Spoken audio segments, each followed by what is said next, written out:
Well,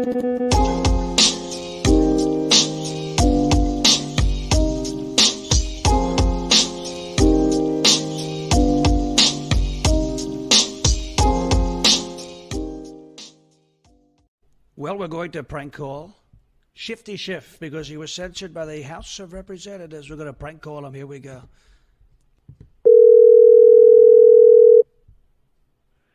Hello, this is Congressman Adam Schiff. Thank you for calling my Washington, D.C. office. My staff are busy and unavailable to answer your call at the moment, but we look forward to taking down your comments and answering any questions you might have. If you are calling regarding official congressional business or need staff assistance, please email schiff.message@mail.house.gov. To leave a message for our office, press 3. To leave a message for Congressman Schiff, please record your name, zip code, and a message at the tone. Well, this message is for the Honorable Adam Schiff. They call you the Honorable Adam Schiff. And I just have to say, Shifty, you were censored by the House of Representatives because Russia was a hoax. It was a complete and total hoax. You knew it was a hoax the entire time. So I'm wondering when you're going to apologize, because you're called honorable, okay? You're supposed to apologize. Honorable means you're not supposed to be so dishonest. You know, you were so dishonest. You lied during impeachment hoax #1. So I want to know when you're going to apologize for being dishonest, because you got censured. You know that? You got censured. You're not supposed to get censured. Not a good thing. And it happened to you because you lied about the hoax. So I want you to apologize to the American people. And maybe in 2024, when you have a new president, maybe there'll be a pardon. Maybe there'll be something where we don't even have to talk about it. But until then, you should apologize for what you did, because you've been censured, and there's no coming back from that. Thank you, Shifty Schiff, pencil neck, bug eyes, watermelon head. I look forward to talking to you soon. You know, it's so good, it's not even funny. No, I know that. That's my point. Yeah, it's such a spot on impersonation. Best I've ever heard. It's not even humorous. It's like almost that's the phone call. Oh, who is that guy? I just found it earlier today, and everybody's remarking about. I'm kind of wondering, are you cheating with AI or what is because I have never heard a more accurate impersonation. I was thinking AI also. I mean, I don't know if that's possible, but maybe it is possible. I don't think that it can do it on time, but if it was pre-recorded, maybe. But other people are saying, well, did they just record Trump and it's a voiceover, or he's mimicking him? I mean, it's good. Wow. Wow. I mean, my mind is thinking like all these people in an office listening to it on the other end, his staff going, what the hell is this? Is this him? Should we issue a press release? Should we have another Russiagate investigation? Oh, yeah, exactly. It'd be funny if he did this phone call like 8 days ago and then release a video after they said all that.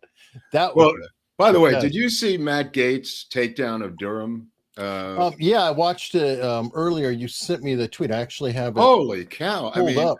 Yeah, I mean, not that it's going to make any difference, but he just goes after Durham. And Jordan does too. But not like Gaetz. Gaetz is like super smart. You want to watch it, or watch a little clip, just a little, not the Massey part. If you could jump down the line because he's next or something. Gaetz. Okay, let me find it. Yeah, if you jump a little bit down. You guys too. Yeah, go past when Jordan. The special counsel's office interviewed. I've known it for years. Go ahead and play the video. He's playing a video. I'm going to yield the remainder of my time to Mr. Gaetz. Here we go. Hard to say who Mifsud is. He's the guy who started the whole thing. We've known it for years. Go ahead and play the video. When the special counsel's office interviewed Mifsud, did he lie to you guys too? Can't get into that. Did you interview Mifsud? Can't get into that. Can't get into that. Mifsud Western intelligence or Russian intelligence? Can't get into that. Well, I'm reading from your report. Mifsud told Papadopoulos. Papadopoulos tells the diplomat tells the FBI. The FBI opens the investigation July 31st, 2016. And here we are 3 years later, July of 2019. The country's been put through this. And the central figure who launches it all lies to us. And you guys don't hunt him down and interview him again. And you don't charge him with the crime. Maybe a better course of action is to figure out how the false accusation started. Maybe it's to go back and actually figure out why Joseph Nipson was lying to the FBI. And here's I can't get into that. Here's the good news. That's exactly what Bill Barr is doing. And thank goodness for that. That's exactly what the Attorney General and John Durham are doing. Well, Mr. Durham, was that what you were doing? Yeah, okay. What? Was finding out who Mifsud was what you were doing? We pursued that avenue, yes. Right, but was he, this whole thing was an op, Mr. Durham. This wasn't like a bumbling, fumbling FBI that like couldn't get FISA straight. They ran an op. So who put Mifsud in play? You don't know, do you? I do not know that. I can't give you the answer. For years, you had years to find out the answer to what Mr. Jordan said. I love his answers. It was the seminal question, and you don't have it. And it just begs the question whether or not you were really trying to find that out. Right. Because it's one thing to criticize the FBI for their FISA violations, to write a report. They've been criticized in plenty of reports. Some have referred to your work as just a repackaging and regurgitation of what the Inspector General already told us. So if you weren't going to do what Mr. Jordan said you were going to do in that video and give us the basis for all of it, what's this all been about? What's it all about, Alfie? Well, I'm not exactly sure the import of your question. If your question is, do we try to locate and interview Mr. Mifsud, the answer is yes. Why didn't you subpoena? We expended. Wait, why didn't you subpoena him to a grand jury? I'm sorry, why not? Why didn't you send him a grand jury subpoena? Mr. Mifsud? You'd have to find Mr. Mifsud before you could serve a grand jury subpoena on him. You guys were out in Italy. Was it you and Bill Barr looking for authentic pasta over there, or Mifsud? Authentic pasta. We not. We were looking for information that might help us locate Mifsud. But you know who I think could probably locate him? The features of Western intelligence and possibly our own government that put him in play. Your report seems to be less an indictment of the FBI and more of an inoculation, lowercase I, of course. Like many inoculations, may have worse consequences down the road. We'll have some time to discuss this matter further, but it's just hard. It's just hard to like pretend as though this was a sincere effort when you don't get to the fundamental thing that started the whole deal. I yield back. I was away from my family for 4 years. 4 years. On this investigation, is my view is a sincere effort. Sincere. You can't find somebody overseas. Okay. I don't want to beat up on millennials, but you know the reputation of millennials. Does that not seem like a typical crybaby woke expense? I was away from my family for 4 years. I don't care about that. This piece of shit knew where the guy was. He later on in this tape, he talks to his Mifsud lawyer, and Gates says, "You got his lawyer, and you can't find him." And the guy says, "Yeah, his lawyer didn't know where he was." And I'm going like, really? This is really difficult to find this guy. He's a professor at multiple universities. You know, he's a guy that U.S. intelligence has had on payrolls before. As Gates has pointed out, we've paid this guy tons of money in the past for information. He's, he's not a mole. The guy is a teacher in schools. Yeah. Well, what you do is you say, hey, tell him to come by. We've got a check for him. Right. Tell him to come by. We've got a lotto winning ticket for him with the numbers that he selected in Clancy's garage in Massachusetts. Like, didn't Nixon do that to round up a bunch of people? Or it would be wrong, Eric. I wanted to do that, but Henry told me not to. I'm really upset you even brought that up at this time. Okay. All right, tell the story.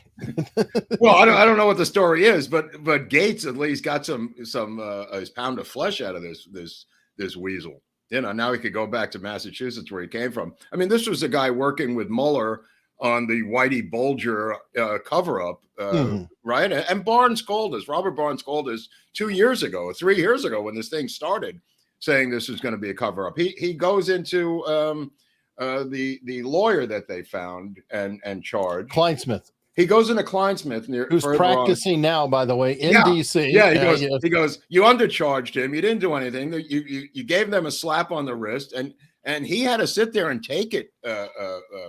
This guy, but nevertheless, I mean, what difference does it make? He doesn't care if he's being insulted by Matt Gaetz, this piece of shit. No, that's what he's paid for. Mm-hmm. I mean, he's perfectly happy to do that. But you know who does care if we're insulted? Who? We have a sponsor. We do. Oh, that we still have a sponsor. All right, I'm going to take a little break here, read an old magazine article. Oh, God. Ever searched your name online and found your personal details exposed on public sites? That's the work of data brokers who profit by selling your info to robocallers and spammers. Enter our sponsor today, Aura. Aura identifies and confronts these brokers, submitting opt-out requests for you. By law, they must comply, but they often complicate the process. Aura simplifies this for you. With services like parental controls, antivirus, VPN, password management, and identity theft insurance, Aura's got you covered. I used Aura and it found my info on 25 data brokers. It alerted me to 50 plus sites that had compromised my information, and it also monitored my bank for large transactions. I was a real surprise when I got alerts when I was transferring money around. Real lifesaver. This is an added layer of security that I can't do on my own. For peace of mind, try Aura for 2 weeks free at aura.com/unstructured and boost your online safety. And while I was playing that, I checked to see, and of course, the video's been demonetized. So, you know, why? What did we do? I don't know. We play congressional testimony, so that's obviously obvious. But seriously, the sponsors do help a lot. And as an example, I had to hook up my bank account to the sponsor, and I got an alert from the sponsor. So I've got somebody else who's paying it, and I've got an alert saying, "Hey, somebody's tapping into your bank account." And I'm like, "What?" And it's like, "Oh, I guess I did that earlier." Wow. So it's kind of nice. It caught you robbing you. Yes. Or trying to pay me. Trying to pay. Any way you want to spin it now. I mean, you'll be in cuffs by the end of the show. Well, you know, I mean, who knows? It might catch your wife. It's moving some things around. I don't know.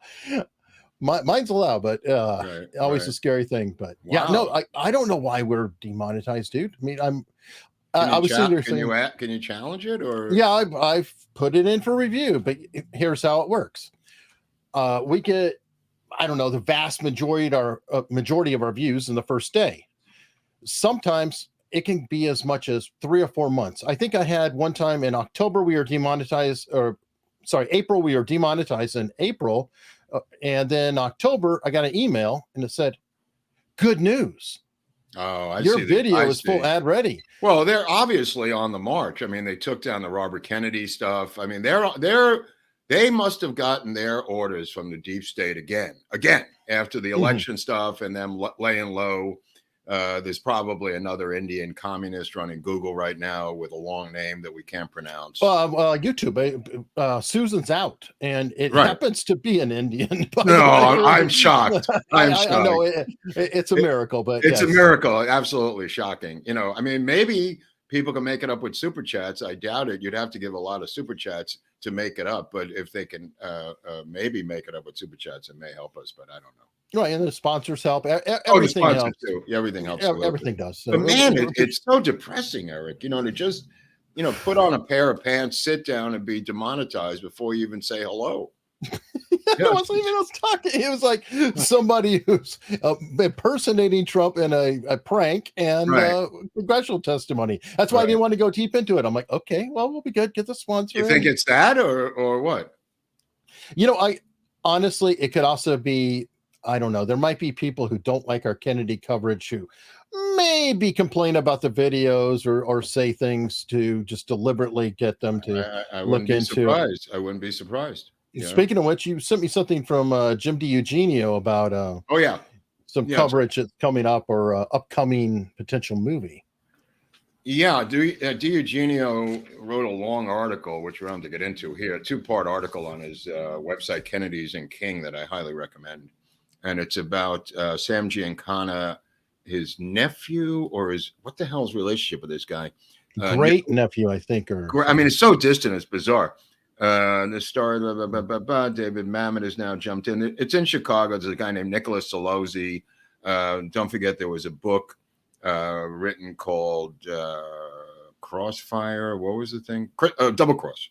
It was a book called Double Cross, and they later made a documentary called Momo, the Sam Giancana story. Nevertheless, the deep state is making their push for the 60th anniversary of the Kennedy assassination, and they're going to push the freak out of their mob did it story, because this may be the last hurrah. So they've gotten this kid, Solozzi, who has written a first draft and is a producer on the film. And as I mentioned before in previous episodes, they have reached out and now contacted and secured David Mamet, who has been canceled by the left, not being able to screenwrite or direct movies in a couple of years, Eric, since before the pandemic. So he's attached as a director to this thing.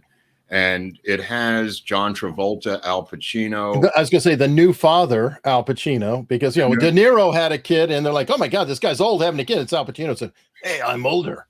I could do that too, you know. Hey, I could do that also.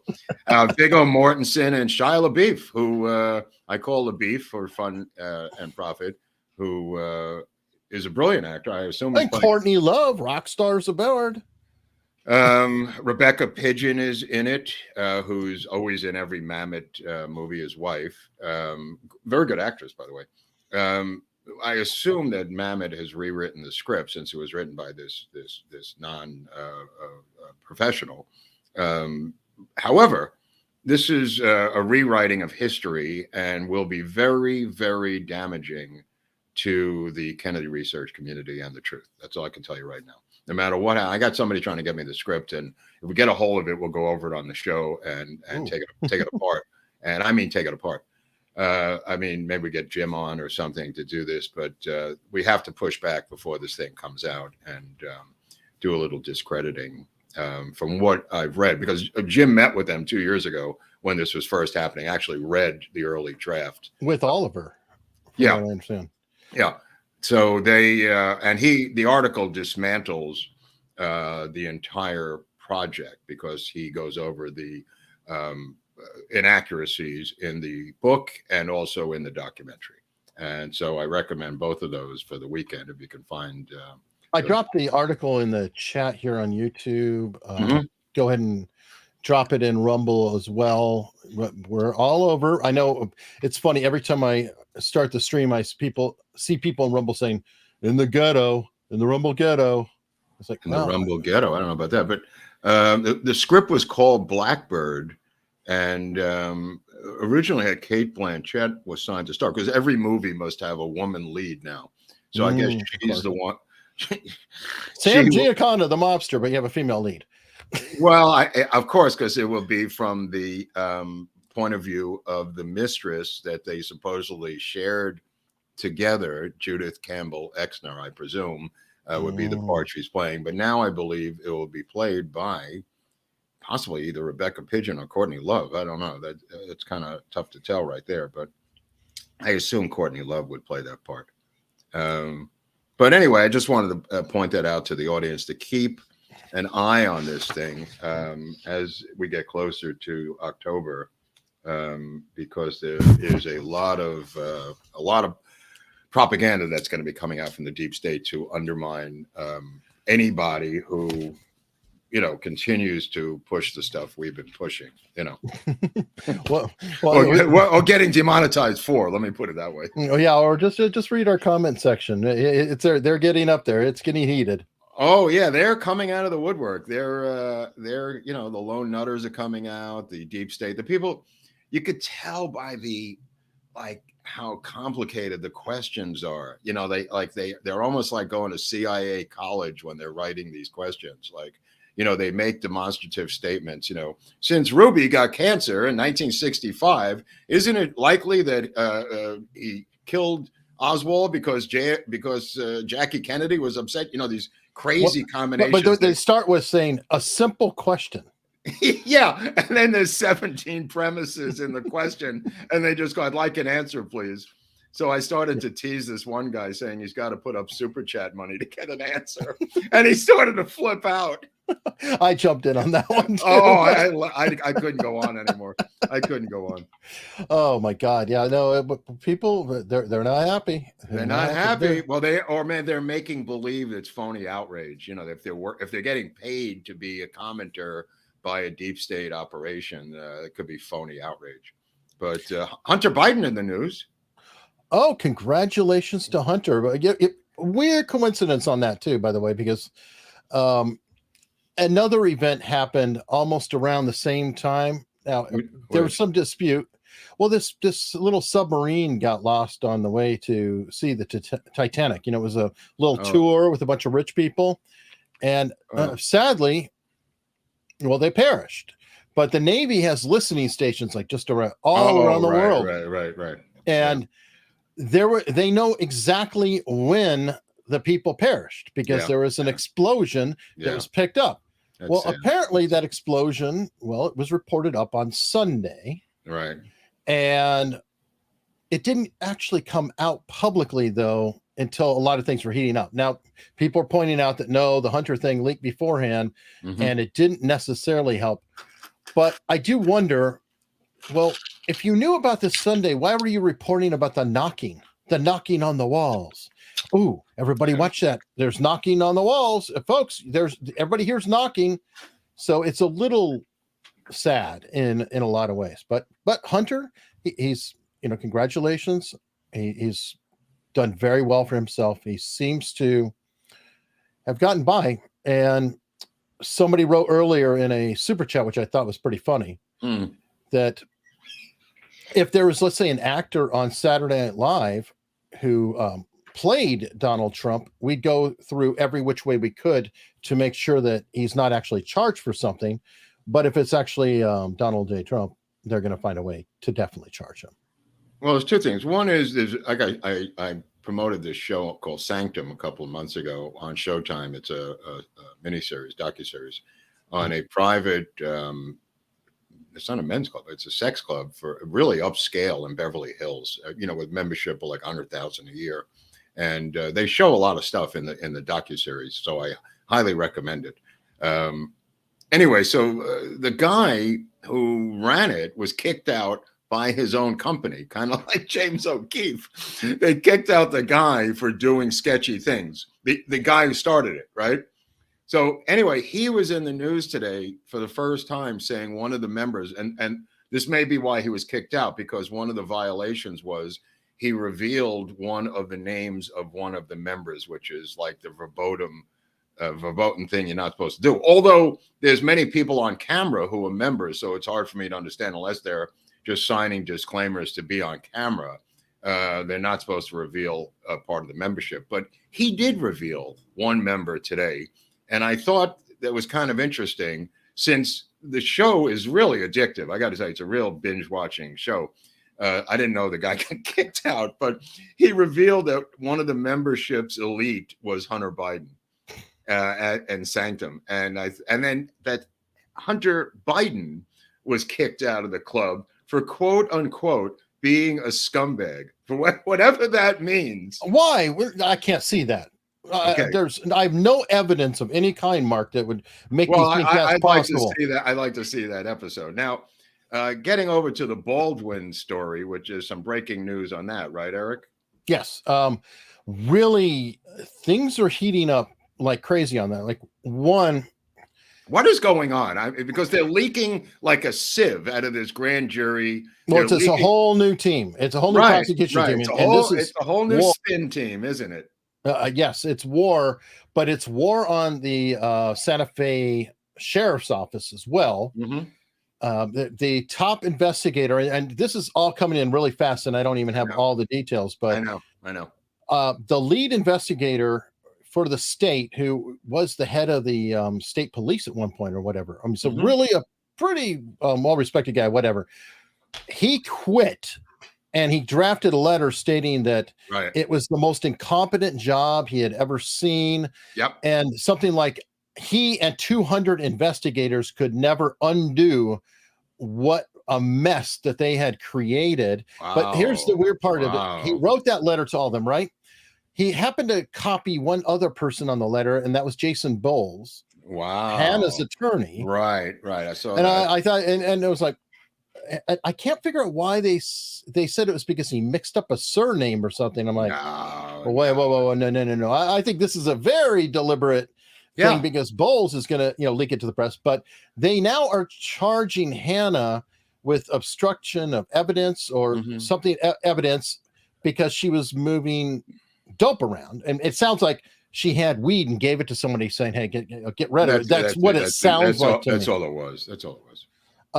And I do know, and I've known for a long time. I've done that. Oh, well, I'm sure. But sometimes you do everybody's done that. Sometimes you did exchange for cash, but we won't talk about that. No, you can talk about whatever you want. But I mean, anybody who's arrested who's holding usually can either get rid of it or give it to somebody, which is what I think she did. And they said narcotics. And I'm going like, narcotics? It wasn't narcotics. It was weed. I guess you could say. It is narcotics in New Mexico if they haven't legalized it. Right. So, but I don't know if marijuana is a narcotic. Maybe it is. I guess technically it might be. It might be. I don't know. But it's a misdemeanor wherever you're going to go. So I don't know. It's on the register, the federal register, as a class, whatever the hell it is. So if it goes down to New Mexico, it's the same as heroin or anything else. That's why they use it. It's not the same as heroin to us, but I mean. No, I know that. But to cops, that's why, I mean, it's been a wonderful thing. I smell weed. There, I get a search warrant. It's been a they specifically used the word narcotics in the leak to smear her, and I think what they're trying to do is get a guilty plea out of her, so they don't have to go to trial. So they're tightening the screws on her, and her attorney is fighting back. Sleepy Bowles is waking up. Her attorney. Yep. Yeah. Oh, somebody's saying that weed is legal in New Mexico. So. Right. That's what I thought. I don't understand what narcotics they're talking about other than coke. I mean, unless it was because she's working under a federal firearms license by being the armorer. And I know that there's illegality. And the thing about the weed. Again, she doesn't have it on her. Yeah. They're accusing her of not having drugs on her. Think about the charge. I know. Right. You had drugs on you at some point in your life. And you gave them away to somebody, and now you're charged with holding drugs or passing drugs to someone else. I mean, it's a scurrilous attempt. I mean, really is scurrilous to do this. I mean, wow, is this what you're left with? Yes. They came out and smeared her.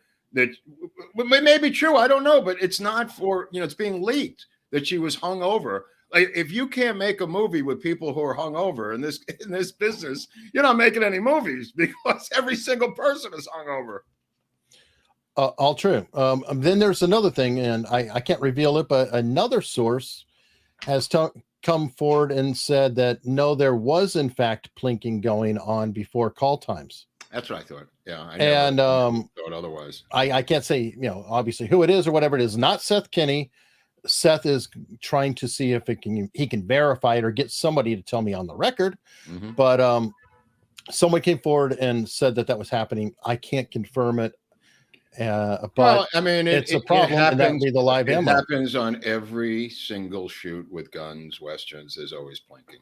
I'll just say that. You could denounce it all you want, but that's not been the experience that I've heard about. And it's not a big deal. Guns are legal down there. When you go on the set, you don't lose your Second Amendment rights. There's people carrying guns on their person. What was it plinking? I don't know. Was that a question? No. What is plinking? I decided to say it's shooting at cans and targets. Yeah, offset. On downtime, just shooting at shit. Most of filmmaking is standing around doing nothing, and then going crazy for 20 minutes. So people do different things. I mean, you could have bow and arrow shooting for all I know. Or the thing is, so that could be the ammo source. Right. No. I'm not saying it's the ammo source or it's not the ammo source, but either charge the girl or get it over with, for Christ's sake. Everybody else has been given a get out of jail free card. And now they're just squeezing this girl. I mean, it just looks bad. It just looks bad. That's true. But Baldwin's not out of the woods yet. No. Because it was not dismissed with prejudice. They did say they could refile at any point. There are some who think that they will, that they're coming out. I mean, why not? Why not? I guess they want to leave the door open, but it leaves the door open for themselves too. I mean, for criticism, that they didn't dismiss with prejudice. Right. Yeah.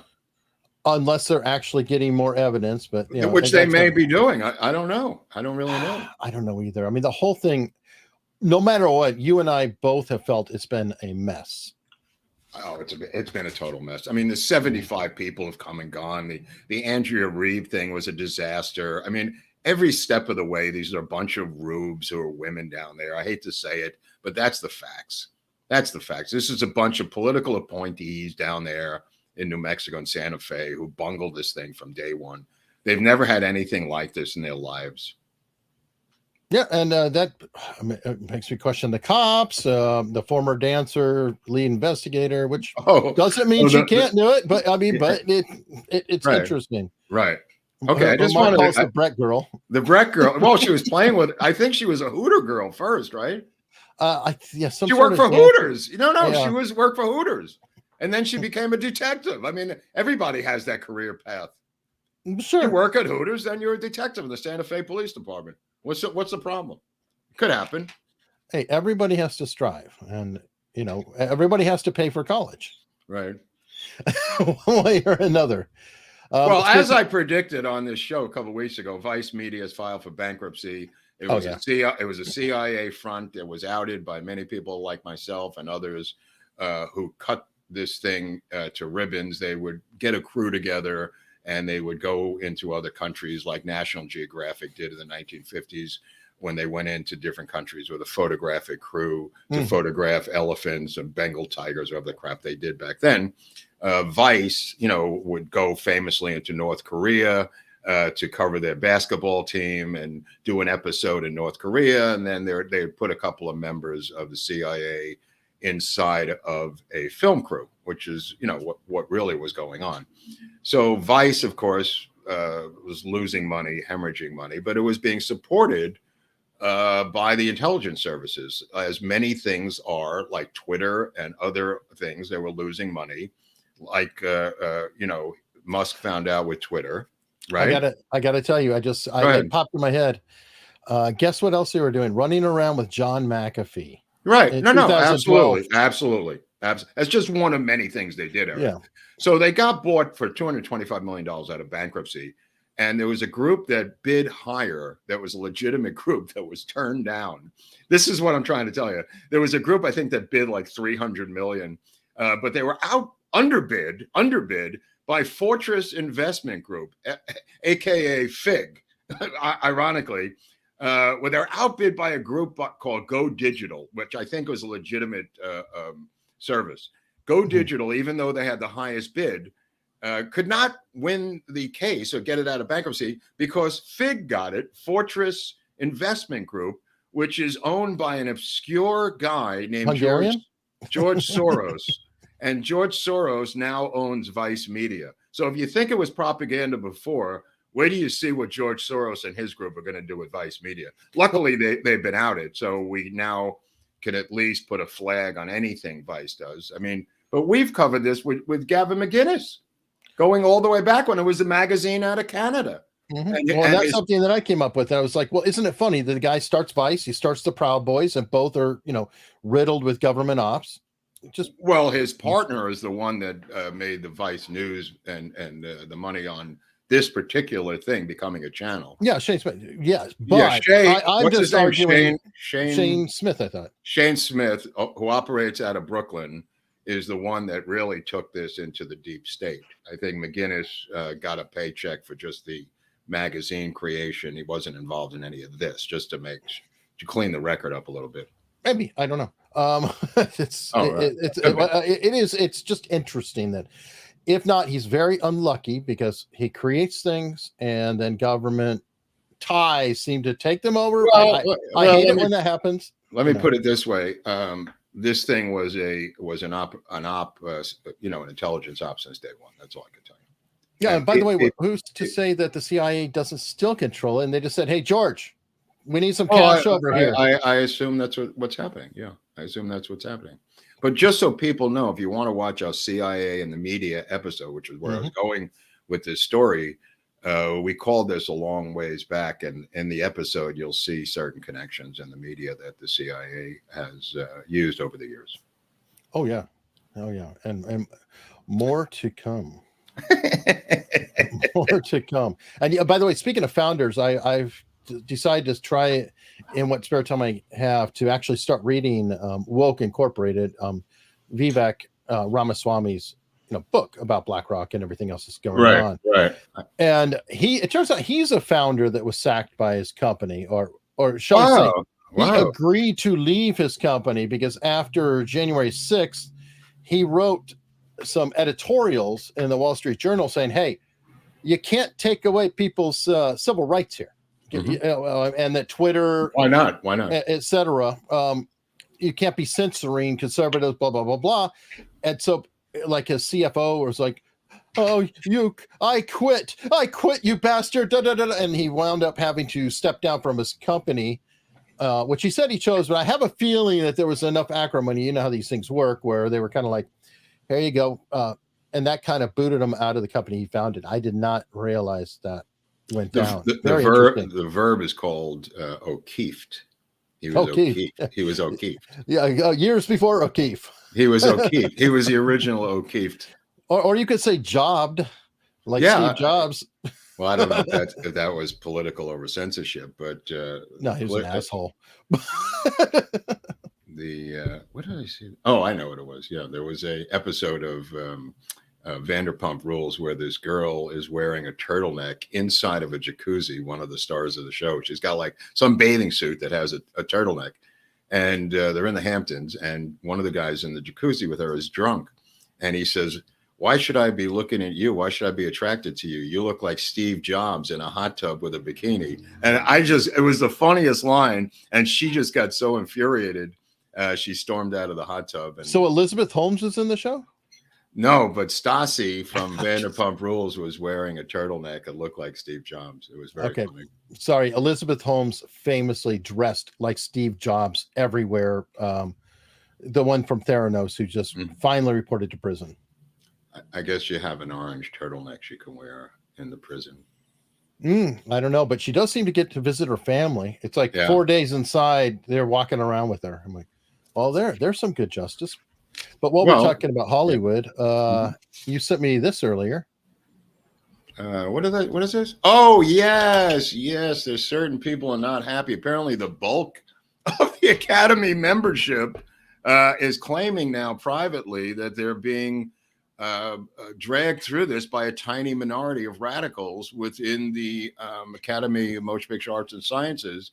And the only one to really speak out is Richard Dreyfuss, who I have discussed in relationships with me in a couple of different episodes where I've dealt with Richard Dreyfuss, who is not conservative by any stretch of the imagination. He's a old school liberal, right? Well, yeah, he's an old. I mean, he worked on W with Oliver Stone, where he played Dick Cheney, which I recommend that movie with Bronson. What's his name?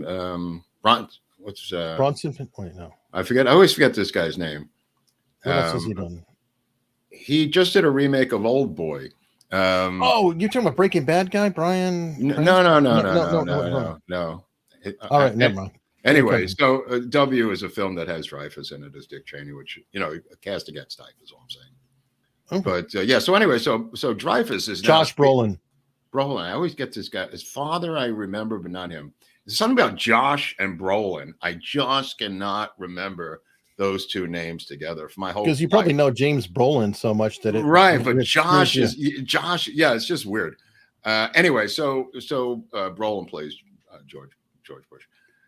Anyway, so Dreyfuss is now outraged about the diversity rules. Now, the diversity rules, the reason it's coming up now is because this is the Academy for 2024. But the films are being made now. So the films, as they're casting, they're insisting in these rules that 1/3 of the crew has to be people of color, LGBTQ, LMNOP, handicapped, people with no legs, invisible people, all different nationalities, whatever. It has to be a mishmash, but it's like 1/3. I mean, it's a huge number. So, I mean, which is, by the way, a non-representative part of the population. For example, African Americans are 13%. So how the hell are you getting to 33%? Well, you're going to fill it in with the rest of the mishmash. Sure. So anyway, Dreyfuss is outraged by this thing, claiming he's an artist. How dare you interfere with my art? And then what was revealed is that from sources inside the Academy, that the bulk of the Academy is outraged by, but they're cowed and intimidated by the mob, and they just will not speak out, and they're infuriated internally, Eric. So this is going to be a fantastic battle to the death, because they're going to have to crew up and find 1/3 of their crew from this pool of untalent. Yeah, that's gonna be fun. So you're gonna literally have well, it'd just be like city workers. You know how you always have one person with a shovel actually digging, and there's always a couple of people just leaning on the shovel. Well, that's going to look like the film sets too, right? You'll have a couple of people hustling around, and then people holding up things. Early pushback on this thing, people were thinking they could just throw people of color in as extras, and that would be the answer, in a crowd scene. But it's not extras. It's got to be part of the crew cast and not extras, in the background extras. So that's not going to work. So if you have, they started to say that The Godfather could not be made today, that any of these classic films could not be made today because they didn't meet these guidelines. And in fact, the director of All Quiet on the Western Front, which was nominated a year ago, German filmmaker, said he couldn't get nominated because he didn't abide by those guidelines. That were not officially in place yet, but he said he couldn't make All Quiet on the Western Front, the remake of the movie based on the book, a World War I classic. If those guidelines were in place, he couldn't do it. Well, it's just going to drive the awards even more. They're going to be like the art film awards because Mavericks and all those movies that people are actually watching, they don't show up in the awards. So we already have a problem. Nobody wants to watch the awards anyway. Fine. It'll just be a little circle jerk of obscurity. Well, I think there's more to it than that. I think they're trying to funnel. They're not trying to block these films from being made, but which will happen. What they're trying to do is force the themes of the films into more urban, contemporary movies, which is what they really want. They can't make an edict to do that. So they're doing this by cutting off the funding to these other films. Because if you don't abide by these guidelines and you make your film, no one's going to invest in your film because the end product can never win an award. So they brilliantly, the Marxists, come up with another way to cut the legs out of the situation they don't like by doing these guidelines. So what is a Hollywood producer going to do? He's going to find the easier, softer way, which is what they always do, and begin to make like black urban crime films, which is what I predict we're going to see a lot of. Black urban love films, people of color in comedies. You're going to start seeing. Watch them. Well, that's a separate issue. That's a separate issue because they'll not be watched, but they'll be watched by a niche audience. But who's going to watch these films that are winning the awards anyway? I mean, think about it. Yeah. Right. It's like, well, I feel like there's the market's going to decide. They don't care about the market. That's not what the Marxists don't care about. Market. They care about power and doing the things they want to do. And there's only so many Top Guns you can make, Eric. There's only so many Mission Impossibles you can make. There's only so many Indiana Jones movies you can make. I wish somebody would do this. This is fun. This would be funny. What? Bring back the blaxploitation films. Oh, that's what I'm predicting is going to happen. But hardcore deliberately would just be hilarious. Do you know? Remember Bob and Doug McKenzie, from SCTV? Yeah. You know why that was created? There was an edict in Canada because SCTV is out of Canada that you were required to have, in order to be on television, X amount of Canadian content. And they were so pissed off about it that they created these two characters with the worst stereotypes about Canada, two hosers, and put that in as a segment. Said, "Hey, there's your Canadian percentage." Well, even today, if you take Canadian money, you'll have to have a percentage of Canadian talent in the film. You don't have to accept that money, but I mean, if you do take Canadian funding, and most of the countries, the Western countries around the world, fund their movies through state lotteries, through the national lotteries. And in other words, the lottery money that we use here is supposed to go to education, right? In Canada and Australia and Ireland and all these other countries, England, the lottery money goes to film commissions to make films. That's where they get their money from. So they have a film board, and usually there's some star director on there and some other things. So you have a lot of cronyism in terms of selecting the films. That's a problem. But they make quality films, which is not a problem. If you look at these Canadian, Irish, or Australian films, they're far and away better than our films. I'm not talking about big budget tentpole movies. I'm talking about mid-range films. And that money comes from their lotteries. So, you know, it's always been said here that they would laugh at that here for years, going, ha, ha, ha, ha. Now it's not so funny anymore with these guidelines that the Politburo is laying down. And I suggest to you this started with Michelle Obama, because the Academy had selected a Black woman secretary as president of the Academy, who was merely a secretary in the office, and she was a front. She was a front. And they said, you're the new president of the Academy of Motion Picture Arts and Science. It's now. Congratulations. Yeah. That's kind of what happened. Now it's Janet Yang now. Used to work with Oliver Stone, but she's got her own issues. But at least she's a veteran producer with Chinese connections and blah, blah, blah. But they chose this Black woman who was a secretary, and she was kind of the front, which I recommend with Woody Allen and Zero Mostel, by the way, as a movie about the blacklist of the 1950s. But the woman becomes a front, and she gets a call one day, and the call is from a woman who educates her on what her new job is. That woman was Michelle Obama.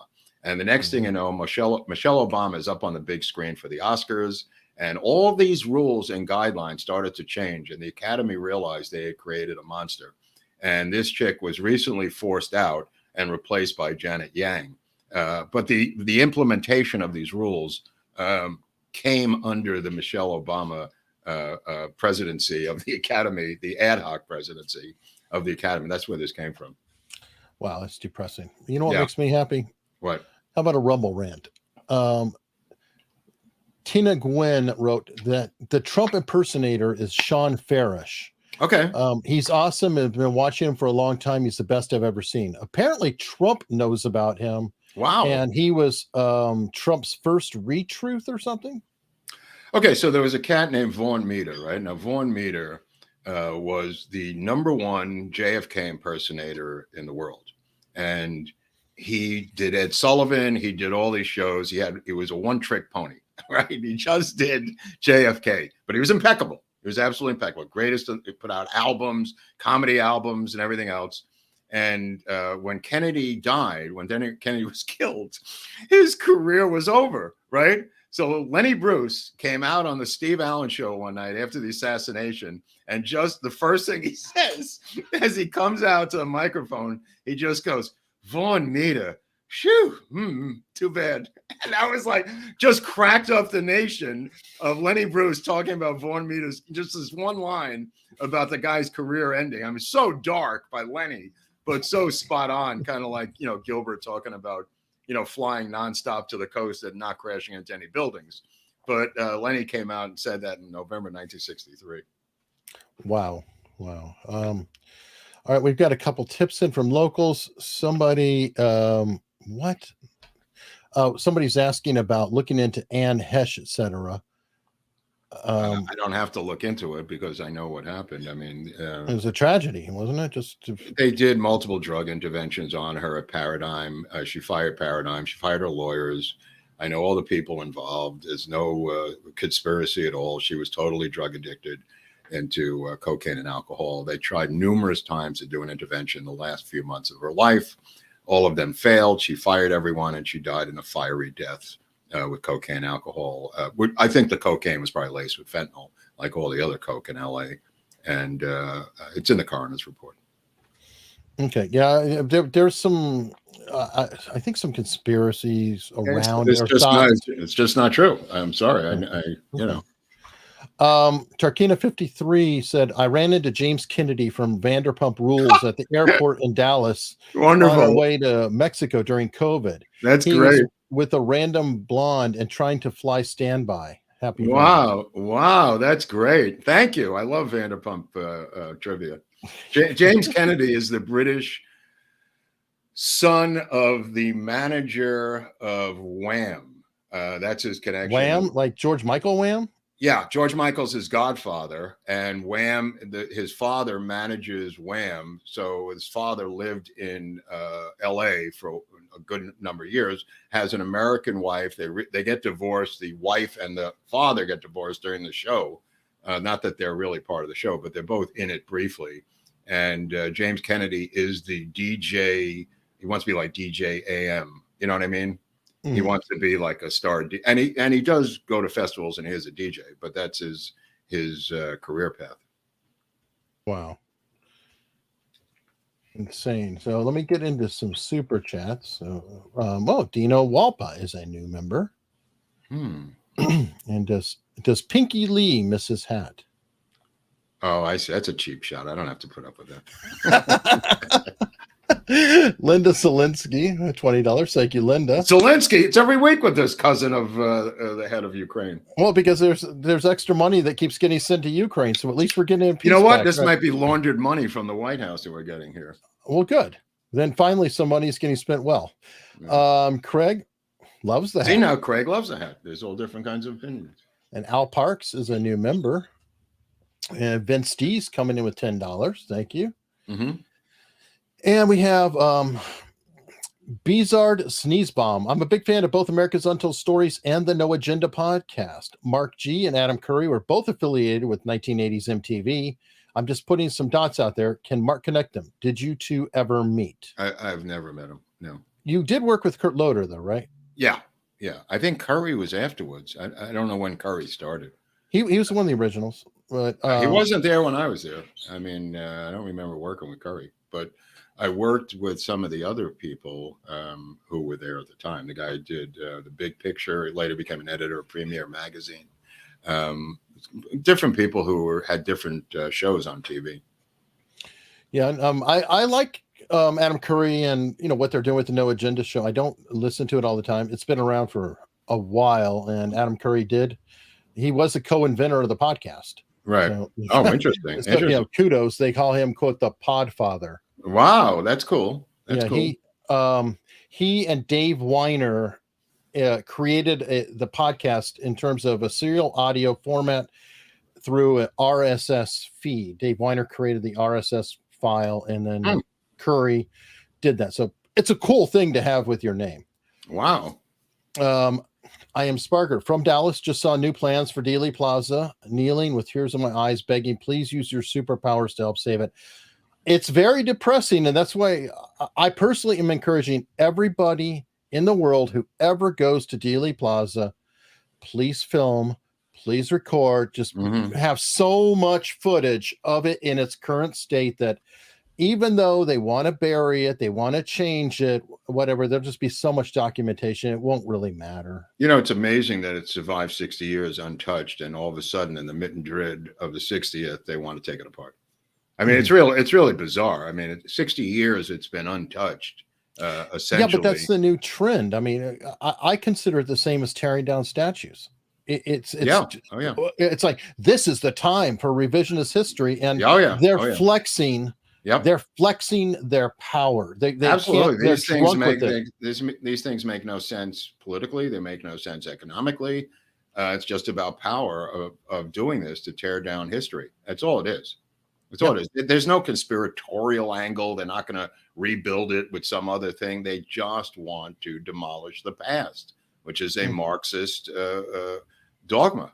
This is what they're doing. And this thing, this thing probably drives them crazy, that people show up and there's people selling photos and there's merchants there, and you've got the museum and you've got that other place next door, inside the Dow Tex building that's got a gift shop. There's a couple of venues there, and I don't know if those are going to survive. Yeah, it's. I mean, Dallas is so blue democratically, then I'm sure they got their orders from D.C. to put an end to this thing. Yeah, that's the part. I don't think people quite realize that Texas is not a red stronghold like they think. I feel like Texas is borderline Virginia in terms of being purple, because all the large cities are blue and the population is only growing. And where are they coming from? Well, they're moving out of New York. They're moving out of California. Well, they're not exactly right wingers for the most part moving out of there. A lot of them are lefties who can't stand the taxes, but they love their laws. I know, I grew up in Tucson. I lived with this. I know how it goes. People say, oh, California, it's oppressive. I can't stand it. Then they move to Tucson, and then they say Proposition 300, Proposition that, Proposition that, Proposition. It's like every election, they want to come up with new laws, new regulations, new everything. And eventually you get California Part 2. Sort of like that's why I'm staying here, because it's all going to go around in a circle. Well, it kind of makes me wonder if California, if your garbage doesn't empty out, and you might be left with a decent place. You're like, hey, we're the only ones here. Look at that. Don't reveal my plan, Hunley, because it's not helping me. We're the competent few. Got another Rumble rant. Land of Oz 1. Thanks, guys. Finally getting to watch you live. Well, thank you, Land of Oz 1. I assume that's Australia. I mean, there's so many people who watch the show in Australia. It's amazing. Absolutely amazing. Yeah, for sure. And wouldn't it be great? It'd be great if every country had their own untold stories, and we could just come on as guests every once in a while. Like, oh, dude, that'd be cool to start the trend, though. Right, like Australian untold stories, and then we've got Mark and Eric today. This is marvelous, and we would just do a cameo where we go on these, different ethnic or national untold stories. Now, oh, I would love it. I would love that, and then just sit there and learn theirs. Just be hanging out, and be like, no way, you're kidding. You're kidding. No, just put it away for no reason. Wait, is it murder or suicide? What? I said that word. Is it murder or self-deletion? Eric, I told you not to say that word. Oh, God. Dude, you're out of control today, Hunley. I'm telling you. Wolf. Oh, wait. What? I heard it. I heard a bell. What? What's up? What was that noise? There. There it is. Oh my God. Friend. I think we're almost up to 86 or something, right? Or we might hit 86 today. We're at like 85.9. Last Friday we were at 80. We hit 84 last Friday. Holy, this thing's moving pretty quick. If you people want to be part of the last 14,000, the leftovers, now would be a good time to get into the subscription mode. We're like the indie band that you can, we're 85.922. We're like the indie band. And only this time, when we get big and commercial, you can't say we sold out, because we've been trying to sell out from the jump. Well, I mean, they blocked us on so many different levels. YouTube, there must be something about the content that bugs them. You know what I mean? Because we're not using foul language. We're not like doing nudity. We're not doing sexual stuff. I mean, we're not, there's something about the content politically that they don't like. Yeah, no matter how often people beg Mark to get naked on camera, he will not do that. He will stand strong. Because of my support of Hunley and YouTube being which I appreciate. I appreciate that. Let me see. Wolf Bollinger sent a tip on locals. What do you think about William Pitzer, the Bethesda AV guy, and Lieutenant Colonel Daniel Marvin's story about the CIA asking him to kill Pitzer? The story Marvin tells right. Kennedy is compelling. Yeah, I don't know. It's a strange story. I don't disbelieve or believe. I don't know if Pitzer ever did much damage to the storyline. But yeah, it could be true. I mean, it didn't happen. I mean, some people off themselves and did things to themselves and may be suspect there. But I don't know. I've never really followed that up. Okay, and Jane Ash, I think I replied to your earlier tip. I've seen the video. We're not going to go into that. Tarkina sent a tip. The one saving grace is the Hispanics flooding the state hate socialism and all the liberal freak notions. Talking about Texas. Yeah. It's kind of interesting. Well, and Barnes keeps pointing that out a lot, that there's one district, I think in El Paso or somewhere in Texas, that is very Hispanic populated, always has gone blue, just blue, like for decades. But for Trump, they flipped. It was like the first time. Well, Barnes had a great breakdown on the peace speech by JFK on this show the other day, where they ran the whole speech, him and Viva, and Barnes commented on it. It's from June of 1963, where he talks about a Pax Americana. I highly recommend the episode from Wednesday or Tuesday, I think it was this week. And must have been, what's today? Today's Friday. No, it's Thursday, I think. It was Thursday. It was just yesterday. Yeah, and he gave us a couple of shout outs. So he got into one of the reasons he wanted to run the speech was he believes that the speech itself may have led to his murder. I could see that. It's like he was pointing out that it was like coded language. Yeah. He was saying things publicly, but nobody knew publicly what the hell he was talking about. He was directly talking to Bombs Away LeMay, like, I know your idea. Boom, you dumbass.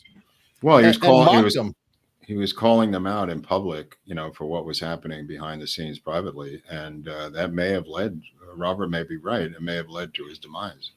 Yeah, especially like what he was talking about there, how he's saying, essentially he was calling him a crazy idiot in that speech. And of that time, that could drive somebody to be smoking a cigar at an autopsy. Well, Robert talks about our episode on General Walker, which I think we have two of, Eric. There's two parts to the Edwin Walker episode.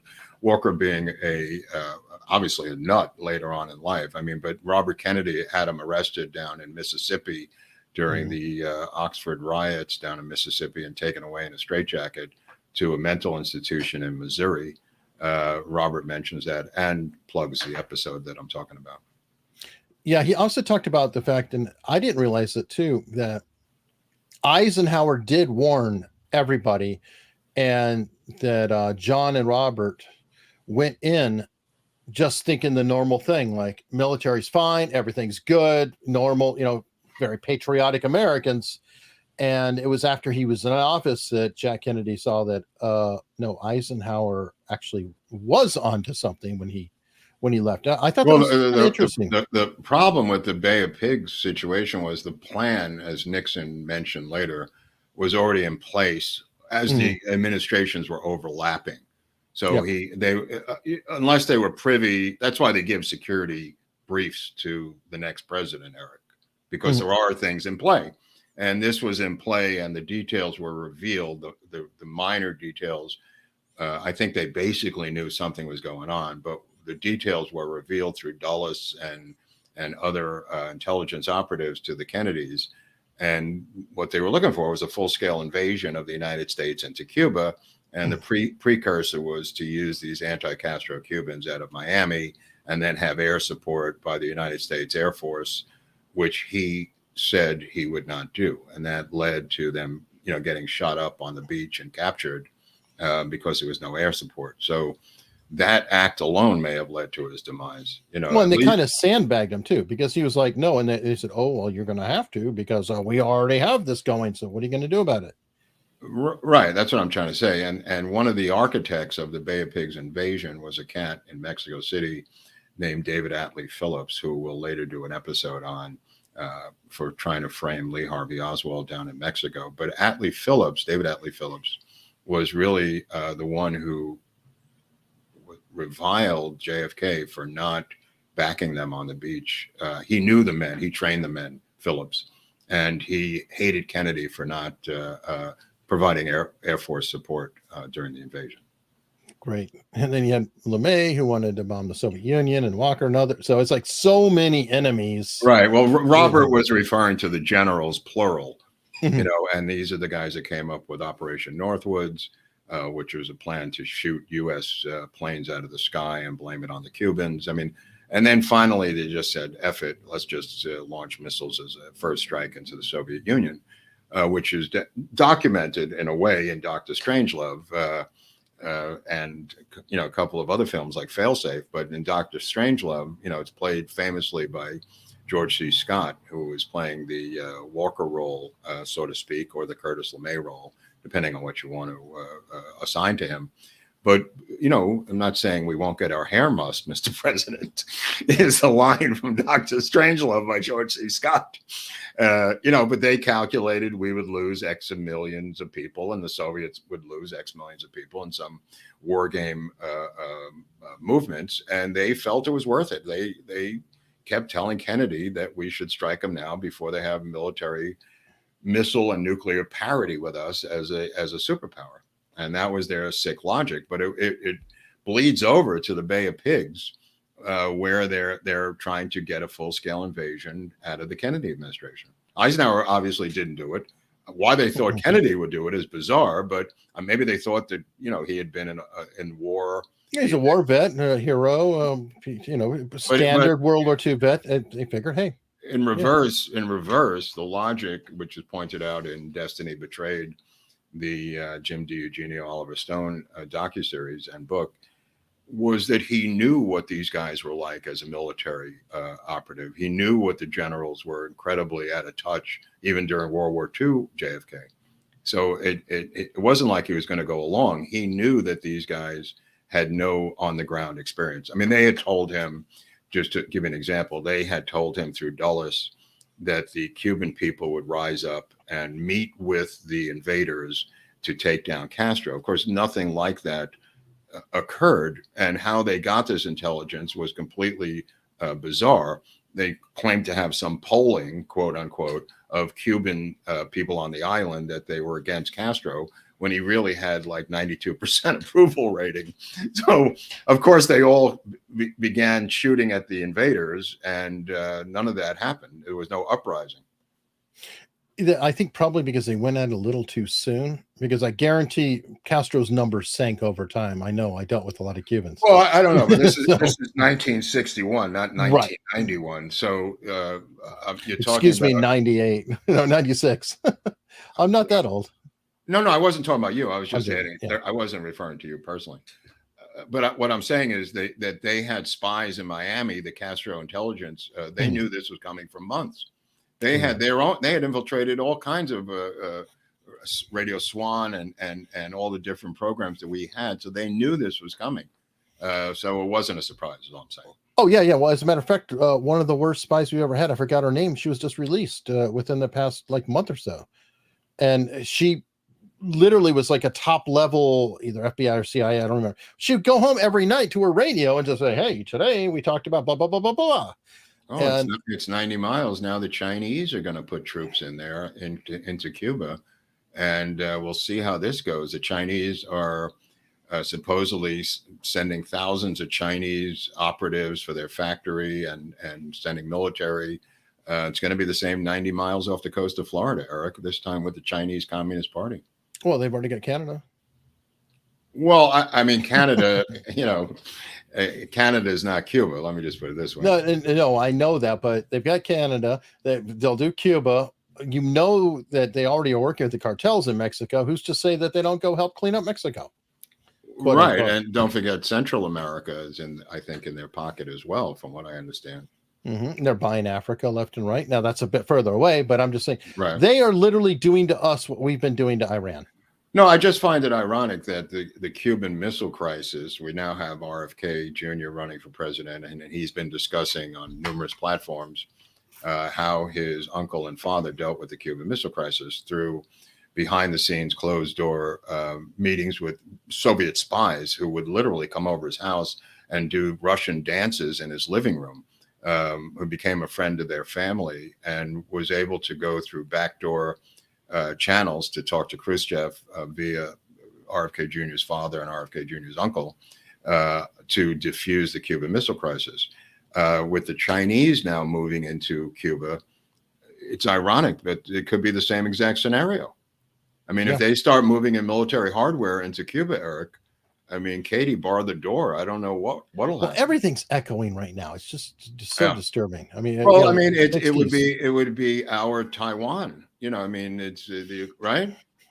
Yeah. It would be the Taiwan that we have off of our coast. I mean, we don't have control of Cuba like we do Puerto Rico and Haiti and the Dominican Republic and these other islands. I mean, if the Chinese came in to arm the Dominican Republic, we'd freak the fuck out.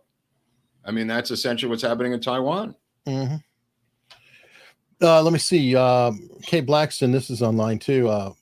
Line two. Sent a tip. Come on, Marky Engleton. That also came up with Barnes. James Jesus Engleton. Okay. He's coming up, I'm pretty sure, for an episode, right? Yeah, he's on the list somewhere. Drearier Spider. Eric and Mark, did you see the story in South Boston where they found 4 kids in an apartment with a drag queen? Yeah. Oh, man, that was dark. That was I didn't. Dark. I could barely read that. That was so dark. I don't know. It was just some crazy, debauched apartment party with just, all kinds of crazy crap going on in there.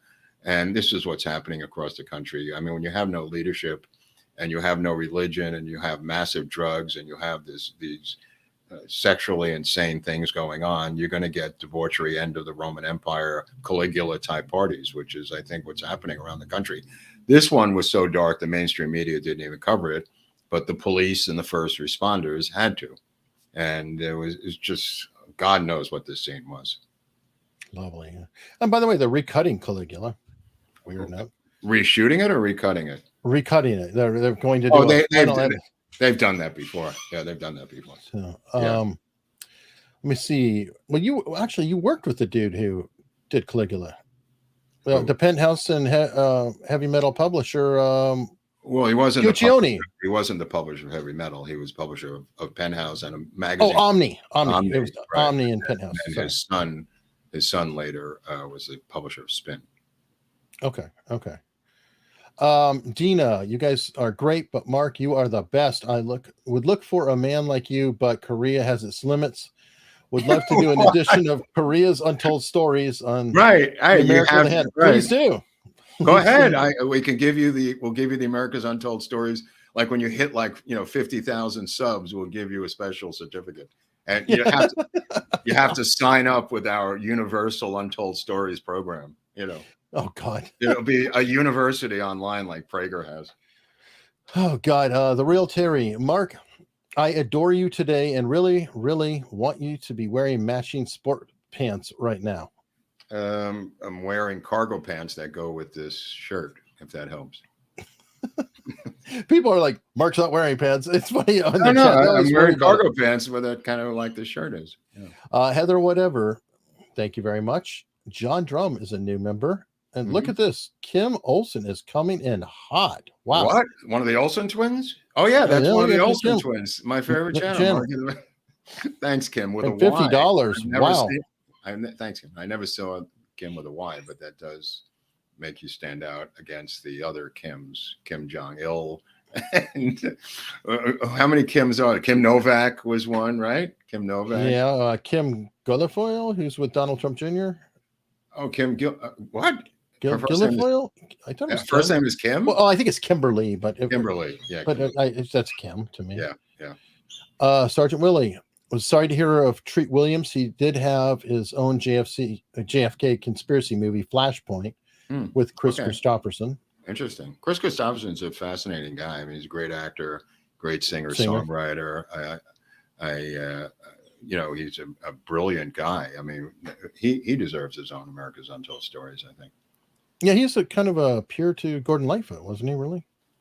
Well, I don't know about that. At that same time. He starts in Nashville sweeping out recording studios as the janitor and then starts peddling his songs to a couple of cats, ended up with Janis Joplin doing a cover of one of his songs and making some money and then eventually performing on his own, becoming one of the outlaws of country music. And then, the remake of A Star Is Born, he's a really good performance by him and a bunch of other movies he was in.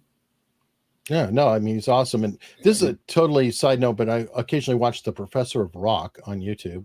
It's a cool show. Yeah. Well, he was covering, I guess, Kenny Rogers. The song The Gambler was written by a computer programmer when Kenny Rogers was like down and out and pretty much a has-been and managed to get that song. I thought it was kind of a cool story. Dreadnought Trucking. Yeah, weed is legal. Somebody had mentioned in the chat. Thank you very much. Dan Deflon, can you talk about the Bohemian Grove and their nefarious summer camp retreats and the scandal involving workers and servers suing them for low wages? Well, I don't know. I mean, Alex Jones went up there. It's kind of been covered to death. Jones infiltrated it and videotaped it. If you could find the Alex Jones footage where he goes into Bohemian Grove, I think that he went with John Ronson. Yeah, he covered it pretty extensively. So, tip of the hat to Alex Jones. Yeah, and God, that was like way back. That was 30 years ago. Yeah, it was 30 years ago. I mean, people come onto these stories for the first time, but it's stuff that's been around and explored, in quite a few different levels. So, Yeah, I think he was borderline community access television at the time. He was really early in his career, but he did it with John Ronson out of England, who's a very gifted writer. And wrote Men Who Stare at Goats. That guy. Adam Charlton, Google JFK Ben Gurion Battle of the Letters 1963 via NSA archives released in 2019. Okay. David Clore, Castor's son is making movies. You mean Trudeau or something? Or what is he referring to, Castor's son? Oh, you mean the country of Canada? I mean, yeah, they always make movies. I guess. Yeah, they make really great movies. I mean, there's some great filmmakers up there. I mean, has nothing to do with Trudeau. I mean, it's well, a good talented period. A lot of comedy came out of there. Everything. The money comes from the lottery, is all I'm saying. Yeah, well, there was a time when that was good. So you could have a very talented filmmaker who couldn't get it otherwise to create. Now it's like it's directed. Dan Dolphin, can you talk? Didn't you just put this up? I thought you did ask this. Yeah, I think I answered this already. I don't know if it got repeated, but interesting. Pasha Moyer, I'm on site at my next video shoot, listening to you two as I can. Hooray for multitasking. Hooray for Hollywood. Yeah. I wonder what he's shooting sometimes. Pasha's a mysterious cat. Mysterious cat. Yeah. Bob Tranquilli, love the show. Come on, Bobby. I think if I start this cameo thing that somebody's urging me to do, I think we're going to do all the voice impersonations that I think are terrible, by the way, but people seem to like for a cameo, which we can put a link down below if this happens, Eric. We need to do a Come On Bobby ringtone. Oh, Come On Bobby. We'll do Nixon. We'll do, now they like the Ruth Payne one. There's a bunch of terrible impersonations. The Ruth Payne was painful. I mean, they're all so terrible, but I think we could do it for cameo and use the money to buy JFK books for the 60th anniversary. So there may be a happy ending. Wow. Otto from Local said, where is today's protest music? The right needs its own Country Joe McDonald. No, we had that guy who 5 Times August. Right, yeah. Tom McDonald. McDonald's great. Yeah. McDonald's unbelievable. It's out there, bro. It really is. You just got to dig around for a while. Yeah, and by the way, they're making a fortune because they can't get label coverage, so they just are releasing on their own. Well, there are no labels anymore. That's gone. Well, what I'm saying though is, it's 100% his own shop. I mean, Tom McDonald pays for pressing of everything, signs every copy himself, ships everything himself, as far as I've seen, and he's on the charts. That's pretty impressive to be, in the top 5 of the charts. Well, all out of your place. Jay-Z was controlling Kanye West and keeping him under contract on purpose so he could get the money out of Kanye West. And when Kanye West got out of that contract, that's when Kanye West blew up monetarily and socially and musically. Yeah. There's still some strangleholds on artists, and a lot of it is in hip hop. Last bastion. Who do you think was the Oswald imposter in Mexico? Didn't we cover that? I don't know who it is, to be honest with you, but there's clearly an imposter. It's not the guy who's in the photo, but again, it could be the guy in the photo because he was friends with Mac Wallace, played football with Mac Wallace, and you're not really doing an imposter job. I mean, it's not like they're making him look like Oswald. It's merely a bad phone call and a guy showing up at the embassy, and they don't know what Oswald looks like at the embassy. So what difference does it make? And then Maria, who was there, was tortured by Mexican intelligence at our beckoning, and David Atlee Phillips beckoning to correct her story, because she was the one who actually dealt with the phony Oswald. But as for, it's not like a lookalike situation, is all I'm saying, which we covered last week about Michael Payne physically acting as Oswald around Dallas. That's a different situation, where he was going in and posing as Oswald, talking to SMU students and other things that Michael Payne might have been doubling for him physically. The situation in Mexico is a different situation. Right. And nobody knows what he looks like in Mexico. So, and as far as doing evil things or having them do it at the CIA's bidding, Kiki Camarena, the DEA agent, pretty much by most accounts was killed by cartel members through the request of. Yeah. That, I mean, that's a long tradition. That happens all the time. Yeah. which is very sad. Scott Bolton is the new member. Yeah. Let me see. Need someone to do 3D scans of Dealey Plaza. Maybe someone with the help of drones. Here's $5 toward a ticket to Rust. That's funny. It's probably going to be more than $5, but we could save up. I mean, movies are now like $20. Super sticker from Brahmian. Thank you. Scott Bolton with $1. Wait a second. That's the same guy. He came back with another $1. Jump on balloons for shorts and you'll skyrocket. Jump on balloons for shorts and you'll skyrocket. Oh, okay. I think he's talking about YouTube shorts because of the hashtag shorts. Oh, I see. Right. I thought it was a haiku. No, maybe that's that too. Is there any truth to the rumor that Frank Zappa applied to be the lounge act at the Betty Ford Center? Okay, Patrick Washburn, I think you're always asking about lounge acts, and I'm finally getting the pattern here. I'm a little slow. Well, I don't know if there's a lounge act at the Betty Ford Center, but Frank Zappa notoriously was anti-drug and alcohol. Yeah, I was going to say, wasn't he a teetotaler? Or damn near? He was. Like Ted Nugent's another one who I think never took anything, did anything, and I once had dinner with Alice Cooper in Maui, of all places, and he had turned to religion to stop using drugs and alcohol. In like the early 80s. I mean, a long time ago. And golf, of all things. And that was kind of weird. Yeah, it's worked for him. He's also been married like forever and ever and ever. You know, like really very nice guy. Yeah, I've never heard anything said bad about Alice Cooper. Elated Kitten. That's a cool. Look at that cat. What's it got? Like a spike in its head or something? Yeah, it's like a mohawk. It looks like a cat after they take it out of the bath, and it has that expression like, "Oh my God, what did you just do to me?" But thank you very much. ASMR, because you guys are fun. Let me tell you something. I'm into ASMR. It's a good thing. I noticed. I've been educated on ASMR, so I can't criticize it.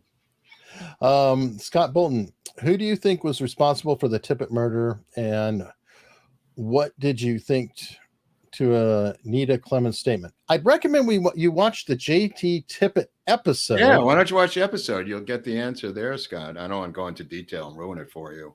Yeah, watch that episode, and then there's another episode about an individual who's mentioned in the JD Tippit episode that you could watch after that. Right. I mean, not to out the episode, so that they're up there for you to get these answers. And it's a good episode. Greetings from Cyprus, please. Not cats and dogs again. Okay.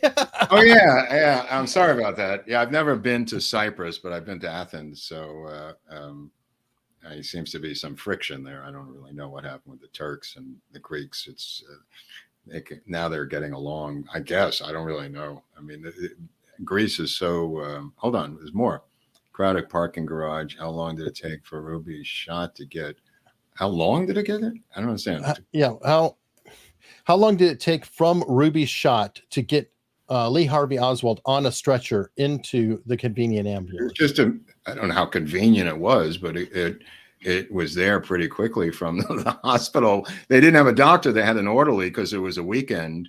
The orderly mistakenly started to give him CPR with a gut shot bullet, and the blood started spurting out of his stomach. It was a ridiculous move on the part of the orderly. Wow. That didn't help. Let me just say that's only a couple minutes till he gets on the stretcher and into the thing. It happens pretty quickly. Right. Well, in that circumstance, with all the people around, it's not unheard of to have an ambulance nearby. Right. I mean, it was a police station, for Christ's sake, and you saw where it was. I mean, it was right there. I mean, it's not that far away. Randy H with a $10 super sticker. Thank you very much. YouTube censorship. Well, at least you're honest. I'm in the in crowd, baby. Already subscribed. Well, that's good to know. That's good to know. When we do the meetup, hopefully, as I was talking to Eric, we're going to try to do this meetup Labor Day weekend in Montgomery, Alabama, of all places. Any place we pick, there's going to be people say, I can't, I live in Chicago, or whatever your cockamamie story is. But Eric and I figured it's a good central location. It's a red state. We got some fans down there, and Greg Woodell, who has got a radio station. I've been doing shows on every Thursday who is going to help expedite this thing. So we're trying for Labor Day weekend to have like a sports bar where we can have a meetup and some music and food and everything else. So we'll give you some updates on that and what it's going to cost. Yep, as soon as we know. John Edwards. Mm-hmm. Thank you, John. Tough break. Good presidential run by Edwards. Tough break. He had a mistress. Had a little bit of charges. Had an extra kid, but hey. Well, he was having an affair with the. Wait a second. Go back, Hunley. Well, it's gone. John Edwards just sent the money. We you can talk about John Edwards all you want. Oh no, I'm just saying the person he had the affair with was making a documentary of him for his presidential campaign. I always found that to be interesting. Well, she wanted the inside scoop. Well, it was deep state-ish, is all. I'll just say that. It was deep state-ish. I believe that. Victory 4, the Greg Laurie book talks about Alice Cooper and his faith. Okay. That's a tip from locals. Thank you. Okay. We got a rant from Malcolm. Excuse me. Did I see a red sticker? Yes, you did. And I'm going to get right to that. So hang on. Oh, I'm sorry. I'm a little disoriented. Okay, no problem. Malcolm said, I adore Chris Christopherson on Rumble Rant. And yeah, I wanted to deliberately lead in because this is kind of a big one. $159.99 Australian dollars, which is huge. Thank you. Happy Friday. No question. She's been a fan of the show since the beginning. Yes. And I've talked to her many times through the comment section. And she lives. I know you're saying yes, but I'm just trying to. She lives in Tasmania and has been a huge fan of the show.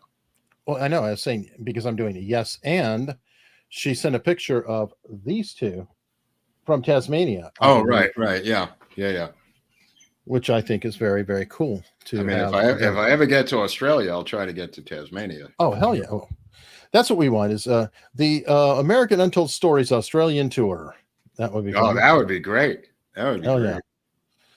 Yeah. Michael Spain is a new member. Thank you very much. I told you this story. We had these guys in the Chicago Commodities Exchange who would take us from Lampoon down in New Orleans all the time and hang out with us. Or they wanted us to hang out with them, which is what we did. And they paid our freight to go to New Orleans for weekends of debauchery that I could barely remember at this time. But there was a great bunch of guys from the commodities market in Chicago. Yes, any rich benefactor out there in the commodities market. Any market. I doubt they're still alive, those guys. They probably aren't, but if there's other rich benefactors, we're all for it. Galveston Country Mike, Kim Philby, I believe is British, really wouldn't be appropriate for us to cover. No. It's too British. Interesting guy, I will say, but not us. Mark Philby. Mark hung out at too many jazz clubs, kind of looking like the Thelonious Monk today. There's a great Thelonious Monk documentary, Straight No Chaser, I think is the doc. Fascinating story about Monk doing acid and just becoming Monk. He used to twirl around all the time when he was in airports. He would just spin around and just an amazing artist. And I used to listen to Monk all the time. One of my favorite quartets is, and the Charlie Parker Quartet involves Monk on piano.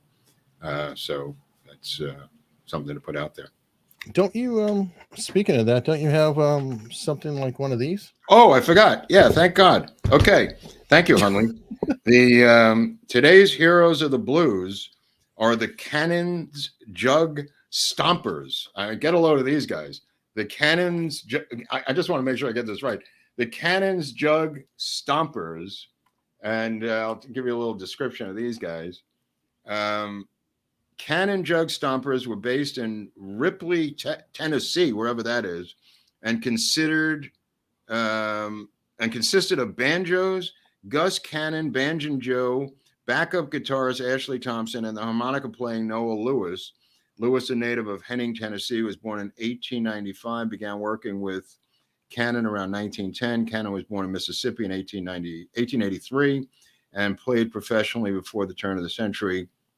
The group's 28 recordings between 1928 and 1930 included the later famous Walk Right In, Sit Right Down, and write yourself a letter. That's from the famous, look at that, that's beautiful.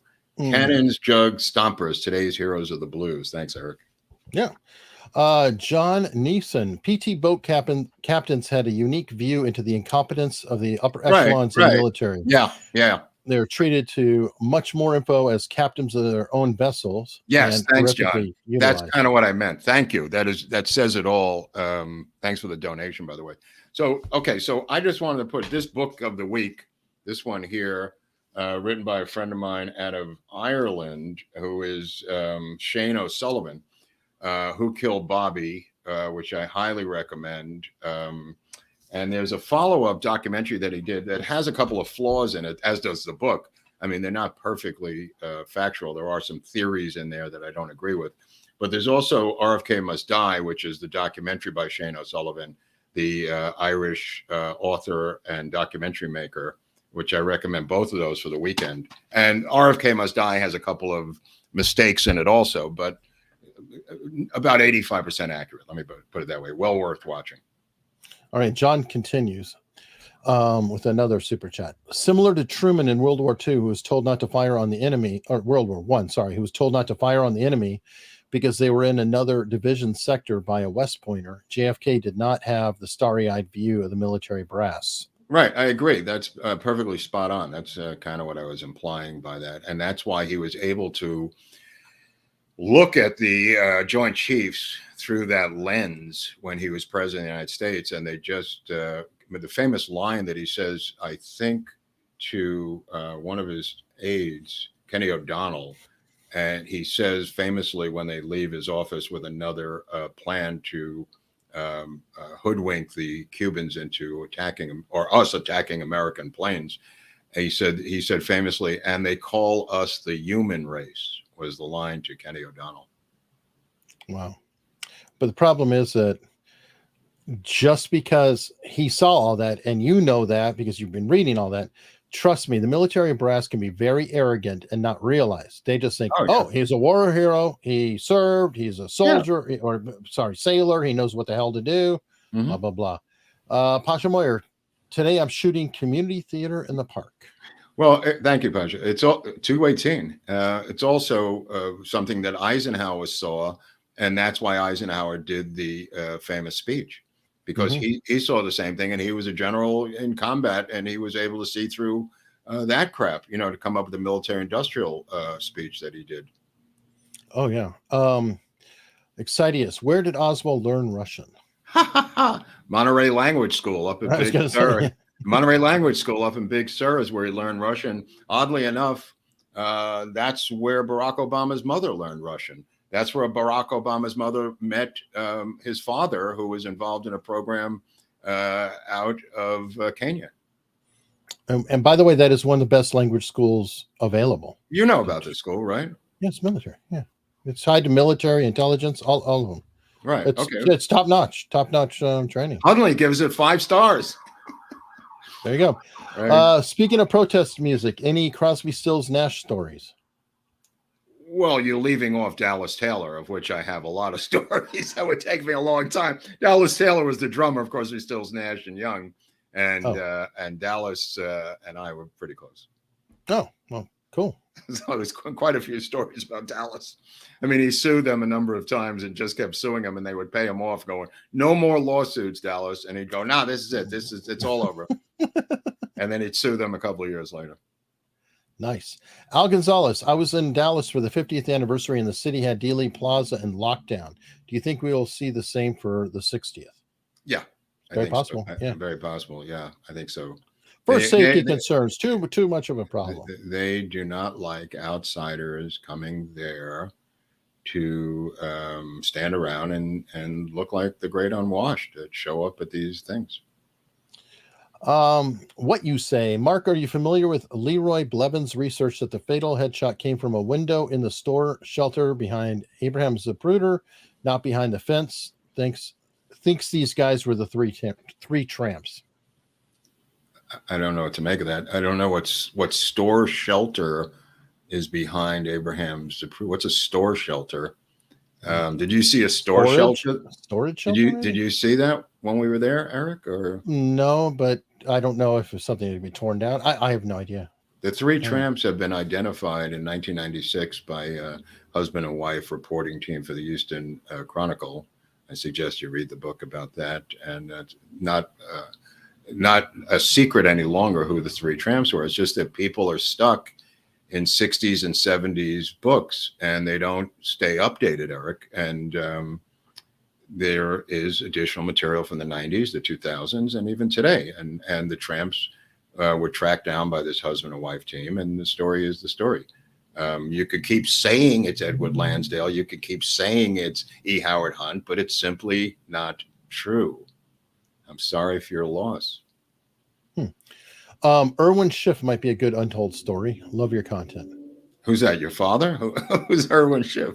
I don't know who it is, so we'll have to look it up. But yeah, thanks, Jill. Thank you. James Richardson, did Larry Hagman believe that LBJ was involved in the JFK assassination? He did. Actually, he did.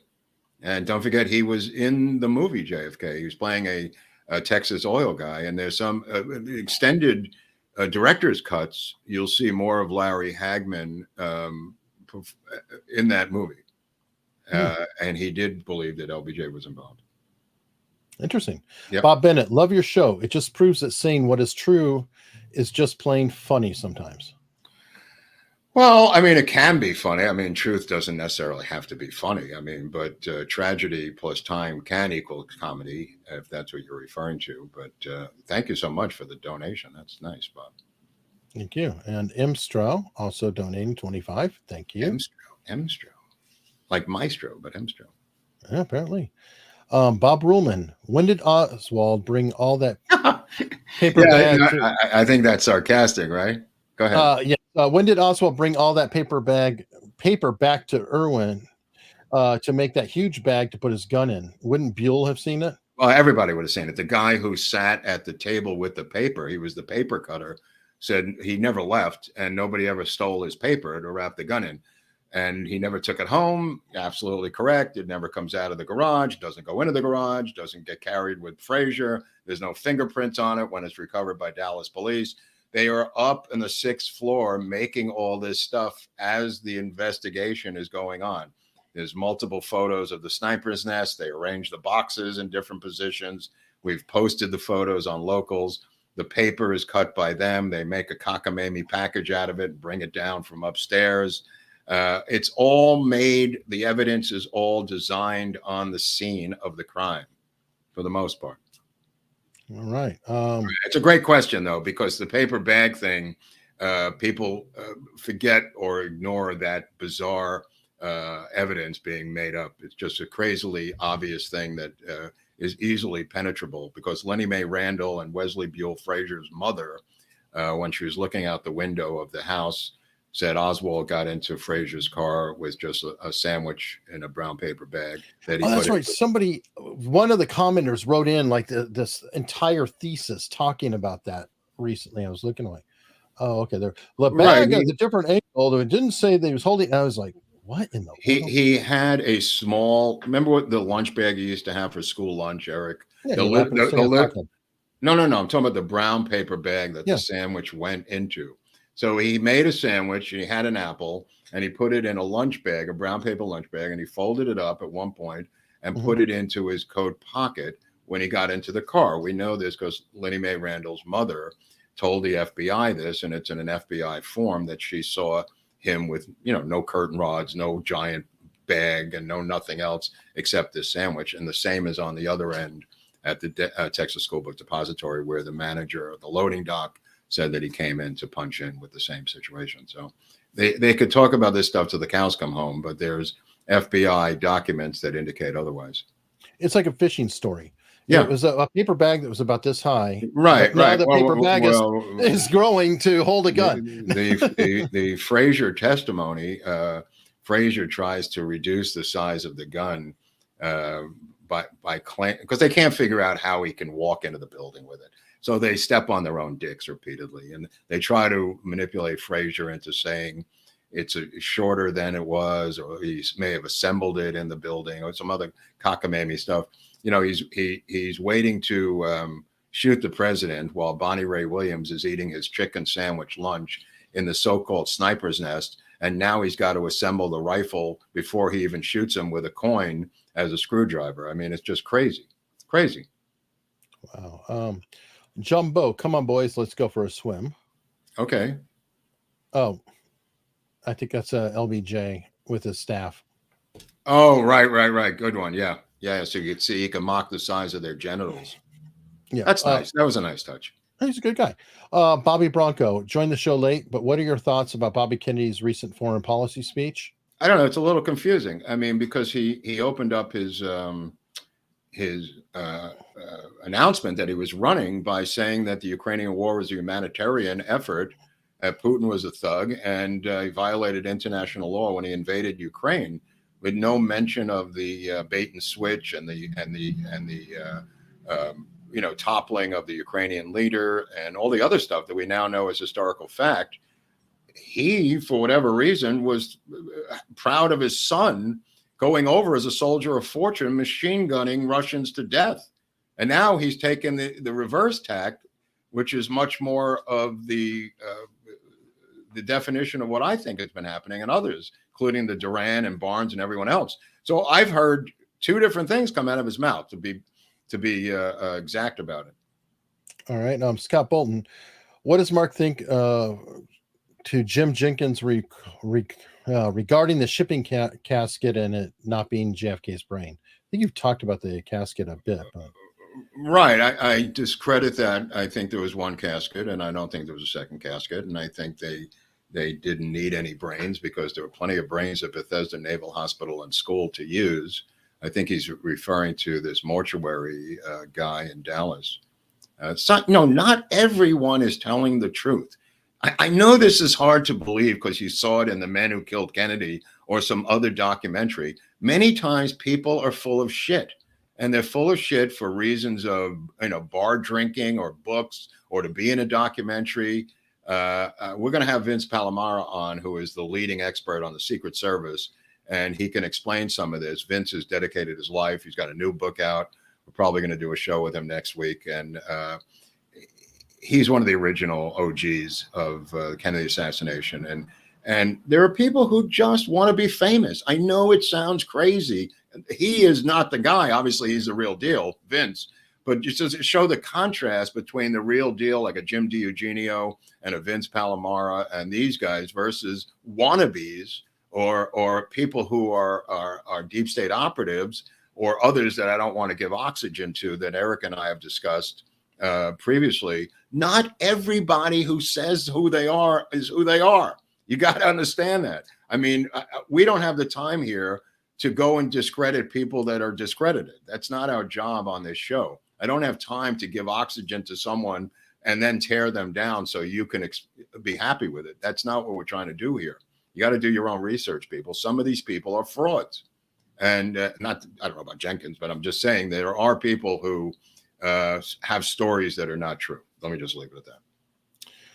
Excitius, how can I send some books to Mark? I'm also on Locals, Leon Rocks. I have a shipping address, but check ahead. Yeah, don't send the books. We'd rather have the donation. So most of the books that you're thinking of sending, I already have. Probably. So it's better to send a donation to get books that I want to get through money, instead of you shipping books and spending money on that. It's crazy. Don't waste your time. I agree. Love to see one linking Obama to the Bushes. I don't know what that means. They were both presidents, so I mean, they're all linked together and they're all deep state. Terry Ball is a new YouTube member. Heather, whatever, the super sticker. Thank you. Thanks, Heather. Bromium. I think Bromium is the one who. Yeah, that's the guy. Yeah. He's a dot guy. Bromium dots. Which we appreciate. Thank you for the £3. Terry Ball with a $20 super sticker. Thank you. Wow. T Childs with $10. And the real Terry, after the Dorothy Kigallen shirt, I watched her last performance on What's My Line, dull show, and didn't seem like she was lit. To me, she was lit. So there you have a different opinion. But I just want to say that Gumby's back. Okay. Do you have And, Pokey? and, Pokey. and Okay. Pokey. And Pokey. Okay. As long as Pokey's there. Gumby and Pokey are back. I just want to say that. Okay. Okay. I got a Rumble rant here. Have you guys seen / commented on White House plumbers? Interesting to have Harrelson as Hunt, given his father's history. Show was fun, if a bit silly. Mark has commented. I have. I think it's a piece of shit. I think it's silly. It's a leftist attempt to make a comedy out of the situation. I mean, if you enjoy that, knock yourself out. I mean, I'm sure they can make a comedy out of the Kennedy assassination if they put their mind to it. Thurston H3, obviously Hal the Third. Mark is my hero. Hope to meet one day. Well, if we have this meetup like we're talking about in Montgomery, Alabama, everybody can meet up and maybe get some music and some ribs and some chicken and do a live show and maybe have I was thinking maybe even a lottery or a quiz or prizes or something. You know what I mean? Where we have like a quiz and people, what's that called when you have a raffle? A raffle. Thank you. A raffle or something like that. I mean, let's have some fun with this stuff. All right. Filament. Mark, in your opinion, did the limousine come to a complete stop or just slow down? Just slow down. I don't think it came to a complete stop. I think he hit the brake. He claims he hit the brake to shift gears down, to shift gears up, that he was in a low, and I don't know. I mean, I don't know what the gears situation is on that car, but Greer claims, this is Greer, the Secret Service driver, claims he was in a low, that when he drove in a motorcade, kept it in third or second, whatever the low gear is on that car. And then to upshift, he hit the brake to shift up. That's his explanation. Which is unusual, but again, I don't know that. I mean, you could just jam it up into first, right? Into drive. Well, I drove a clutch forever, and Well, it's not a clutch. I mean, there's no clutch on the car. Then there's no reason to do it. I mean, if it's automatic. Well, right, but if you look at it, it's got first, second, third gear, and he claims that on the column that he was in third gear. Okay, I'm just saying what he said. So, yeah. Michael Hebner, 999 super sticker. Thank you very much. I mean, people did see red lights on the tail lights of the car. So, I mean, he had to have hit the brake for the red lights. So, yeah, he at least slowed. We just don't know that. Well, again, all I'm saying is the red lights, the tail lights went off, which means hitting the brake.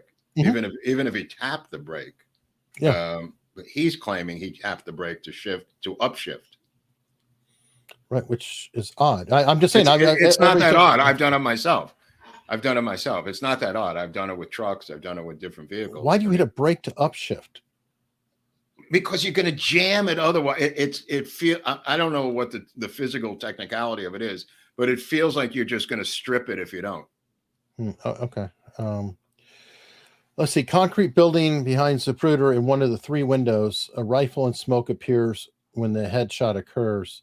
Leroy Blevins slows down the next film. Never seen it. Don't believe it. Sorry.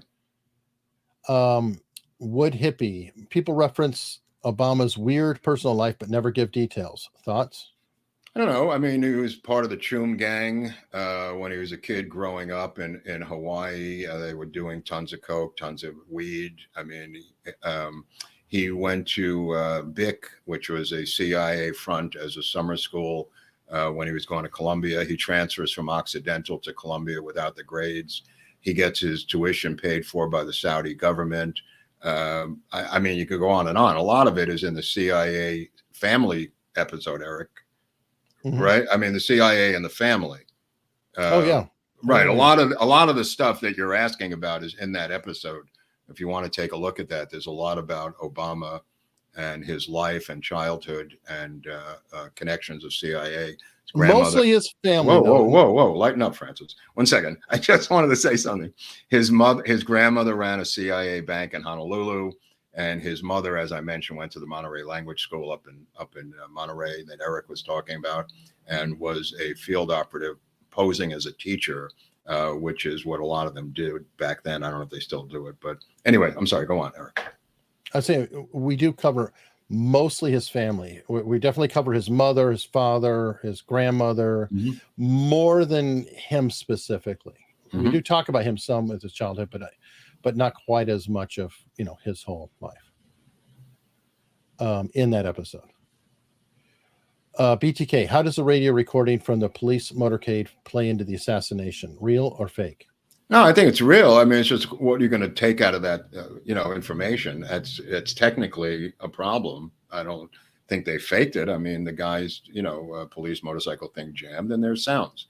What you do with that in that period of time, or now, or the 70s, I don't know what the technology can do with it today.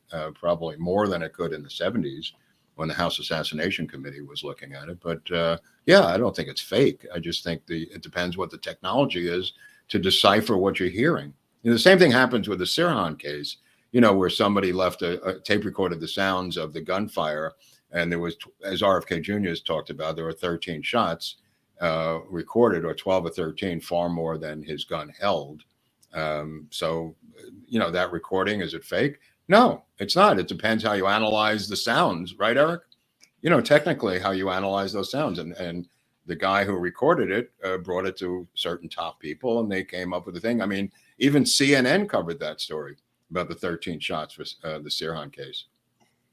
Yeah, and sounds tricky, by the way. So just hearing the sound, you can't tell right. the direction. Right. I mean, based on the tracking that they did, they found the amount of bullets that came out of his gun, and that left his father, RFK Sr., with bullets in him that did not add up to the amount that was. They found every shot that Sirhan fired. Mm-hmm. First one going into Paul Schrade's head, direct shot to his forehead. That's the first shot from Sirhan's gun. And then when they're wrestling him down, he's still pulling the trigger. So the bullets are spraying, but at no time is he in contact behind RFK, putting a coup de grace blast into the back of his ear. I mean, only thing Eugene Caesar could have done that based on simple proximity and the wonderful coroner's report by Thomas Noguchi, the LA County coroner. Who they tried to discredit. They immediately tried to discredit Thomas Noguchi. They fired him, and then he got reinstated when he lawyered up very quickly. But Noguchi's autopsy is all you have to really look at. I mean, it's a flawless autopsy. It's not complicated. And if you look, I didn't look at it for years, and a lot of people didn't either.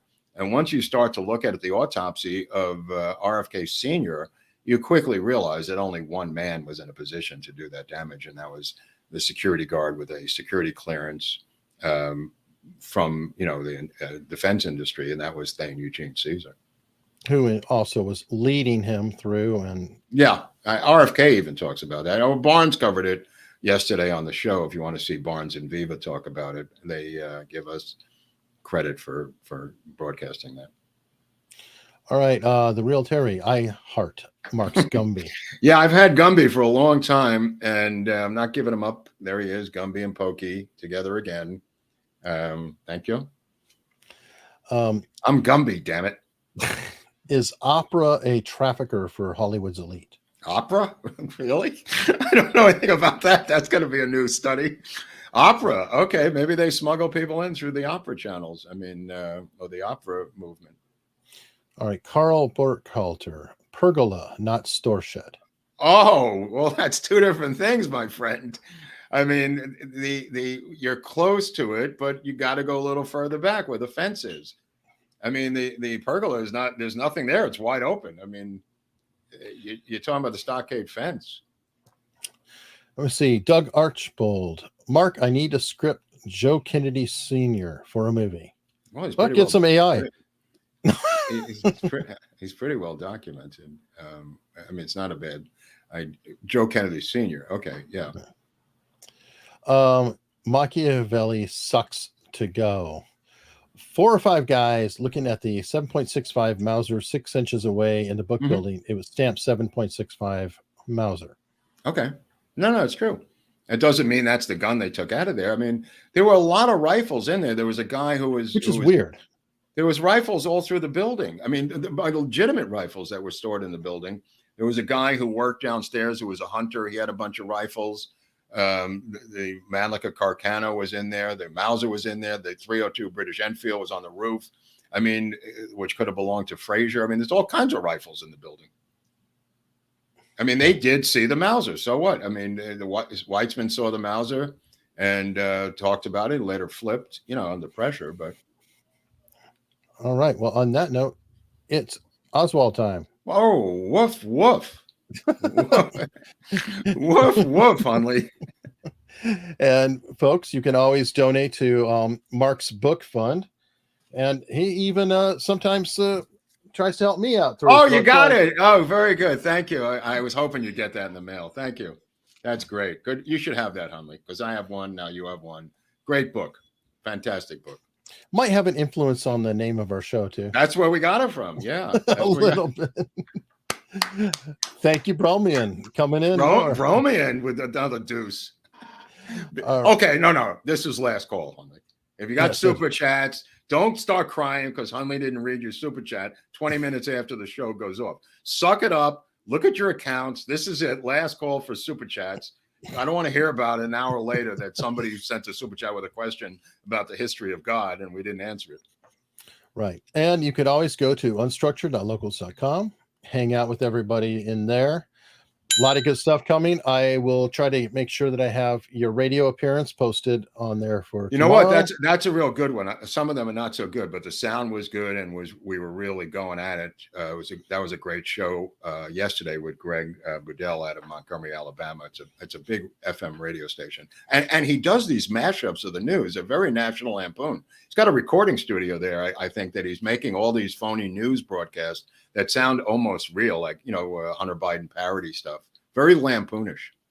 Oh, that's cool. Very lampoonish. Yeah, very funny guy. I mean, he should, be like a drive. Like, what's that guy, Mancow or some of these? Yeah, a morning zoo type. Yeah, that's it. He should be. I don't know how he ended up there, but he was in Miami for 25 years, so he must be pretty big. Maybe he doesn't like getting up early. Yeah, that is annoying. Yeah, his show is like 3:30 in the afternoon. Let me see. Scott Bolton. Great show. I'm in the UK. Do you have a UK website for more information? Mark and James Eugenio, thanks for all the great content. What do you mean a UK website? We have our own. You've got locals, which anybody can access worldwide. Yeah, go, Scott, go to unstructured.locals.com if you want to get on the inside with us. And that $5 could get you in, my friend. That's right. That's right. That $5 gets you in for secret documents, bro. So if you've got $5 more, you could pay for 2 months. Right? Yeah, there you go. What is it? 50 a year, Eric? Yeah, 50 a year, $5 a month. And this is American money. That's £5. That's like more than a month. It's 50 for a whole year, for Christ's sakes. Sparty Matt, I normally can't sit through a Viva and Barnes stream. I love Viva, but can't take the ADHD stopping of clips. LOL.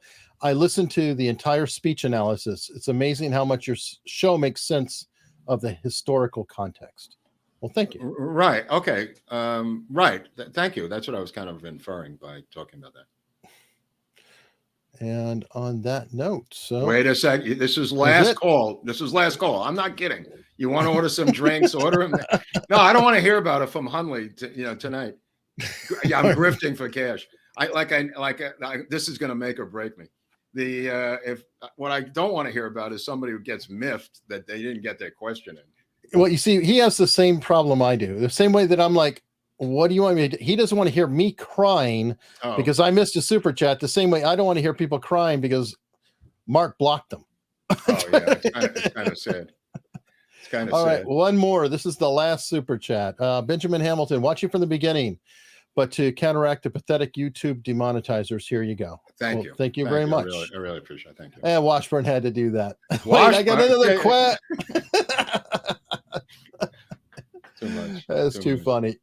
Thank you very much. Next Tuesday. I'm not telling you. I'm not because they'll start Googling this shit and they'll blow up the story. Yeah, but I want to know.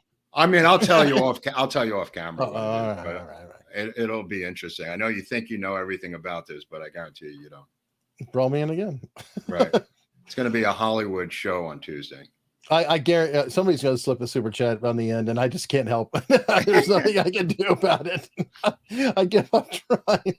I do appreciate it, folks. I really do. And all the support. Please tell a friend. We don't expect to get paid. Just, subscribe. Hit the button. Yeah. Tell people to please hit the button.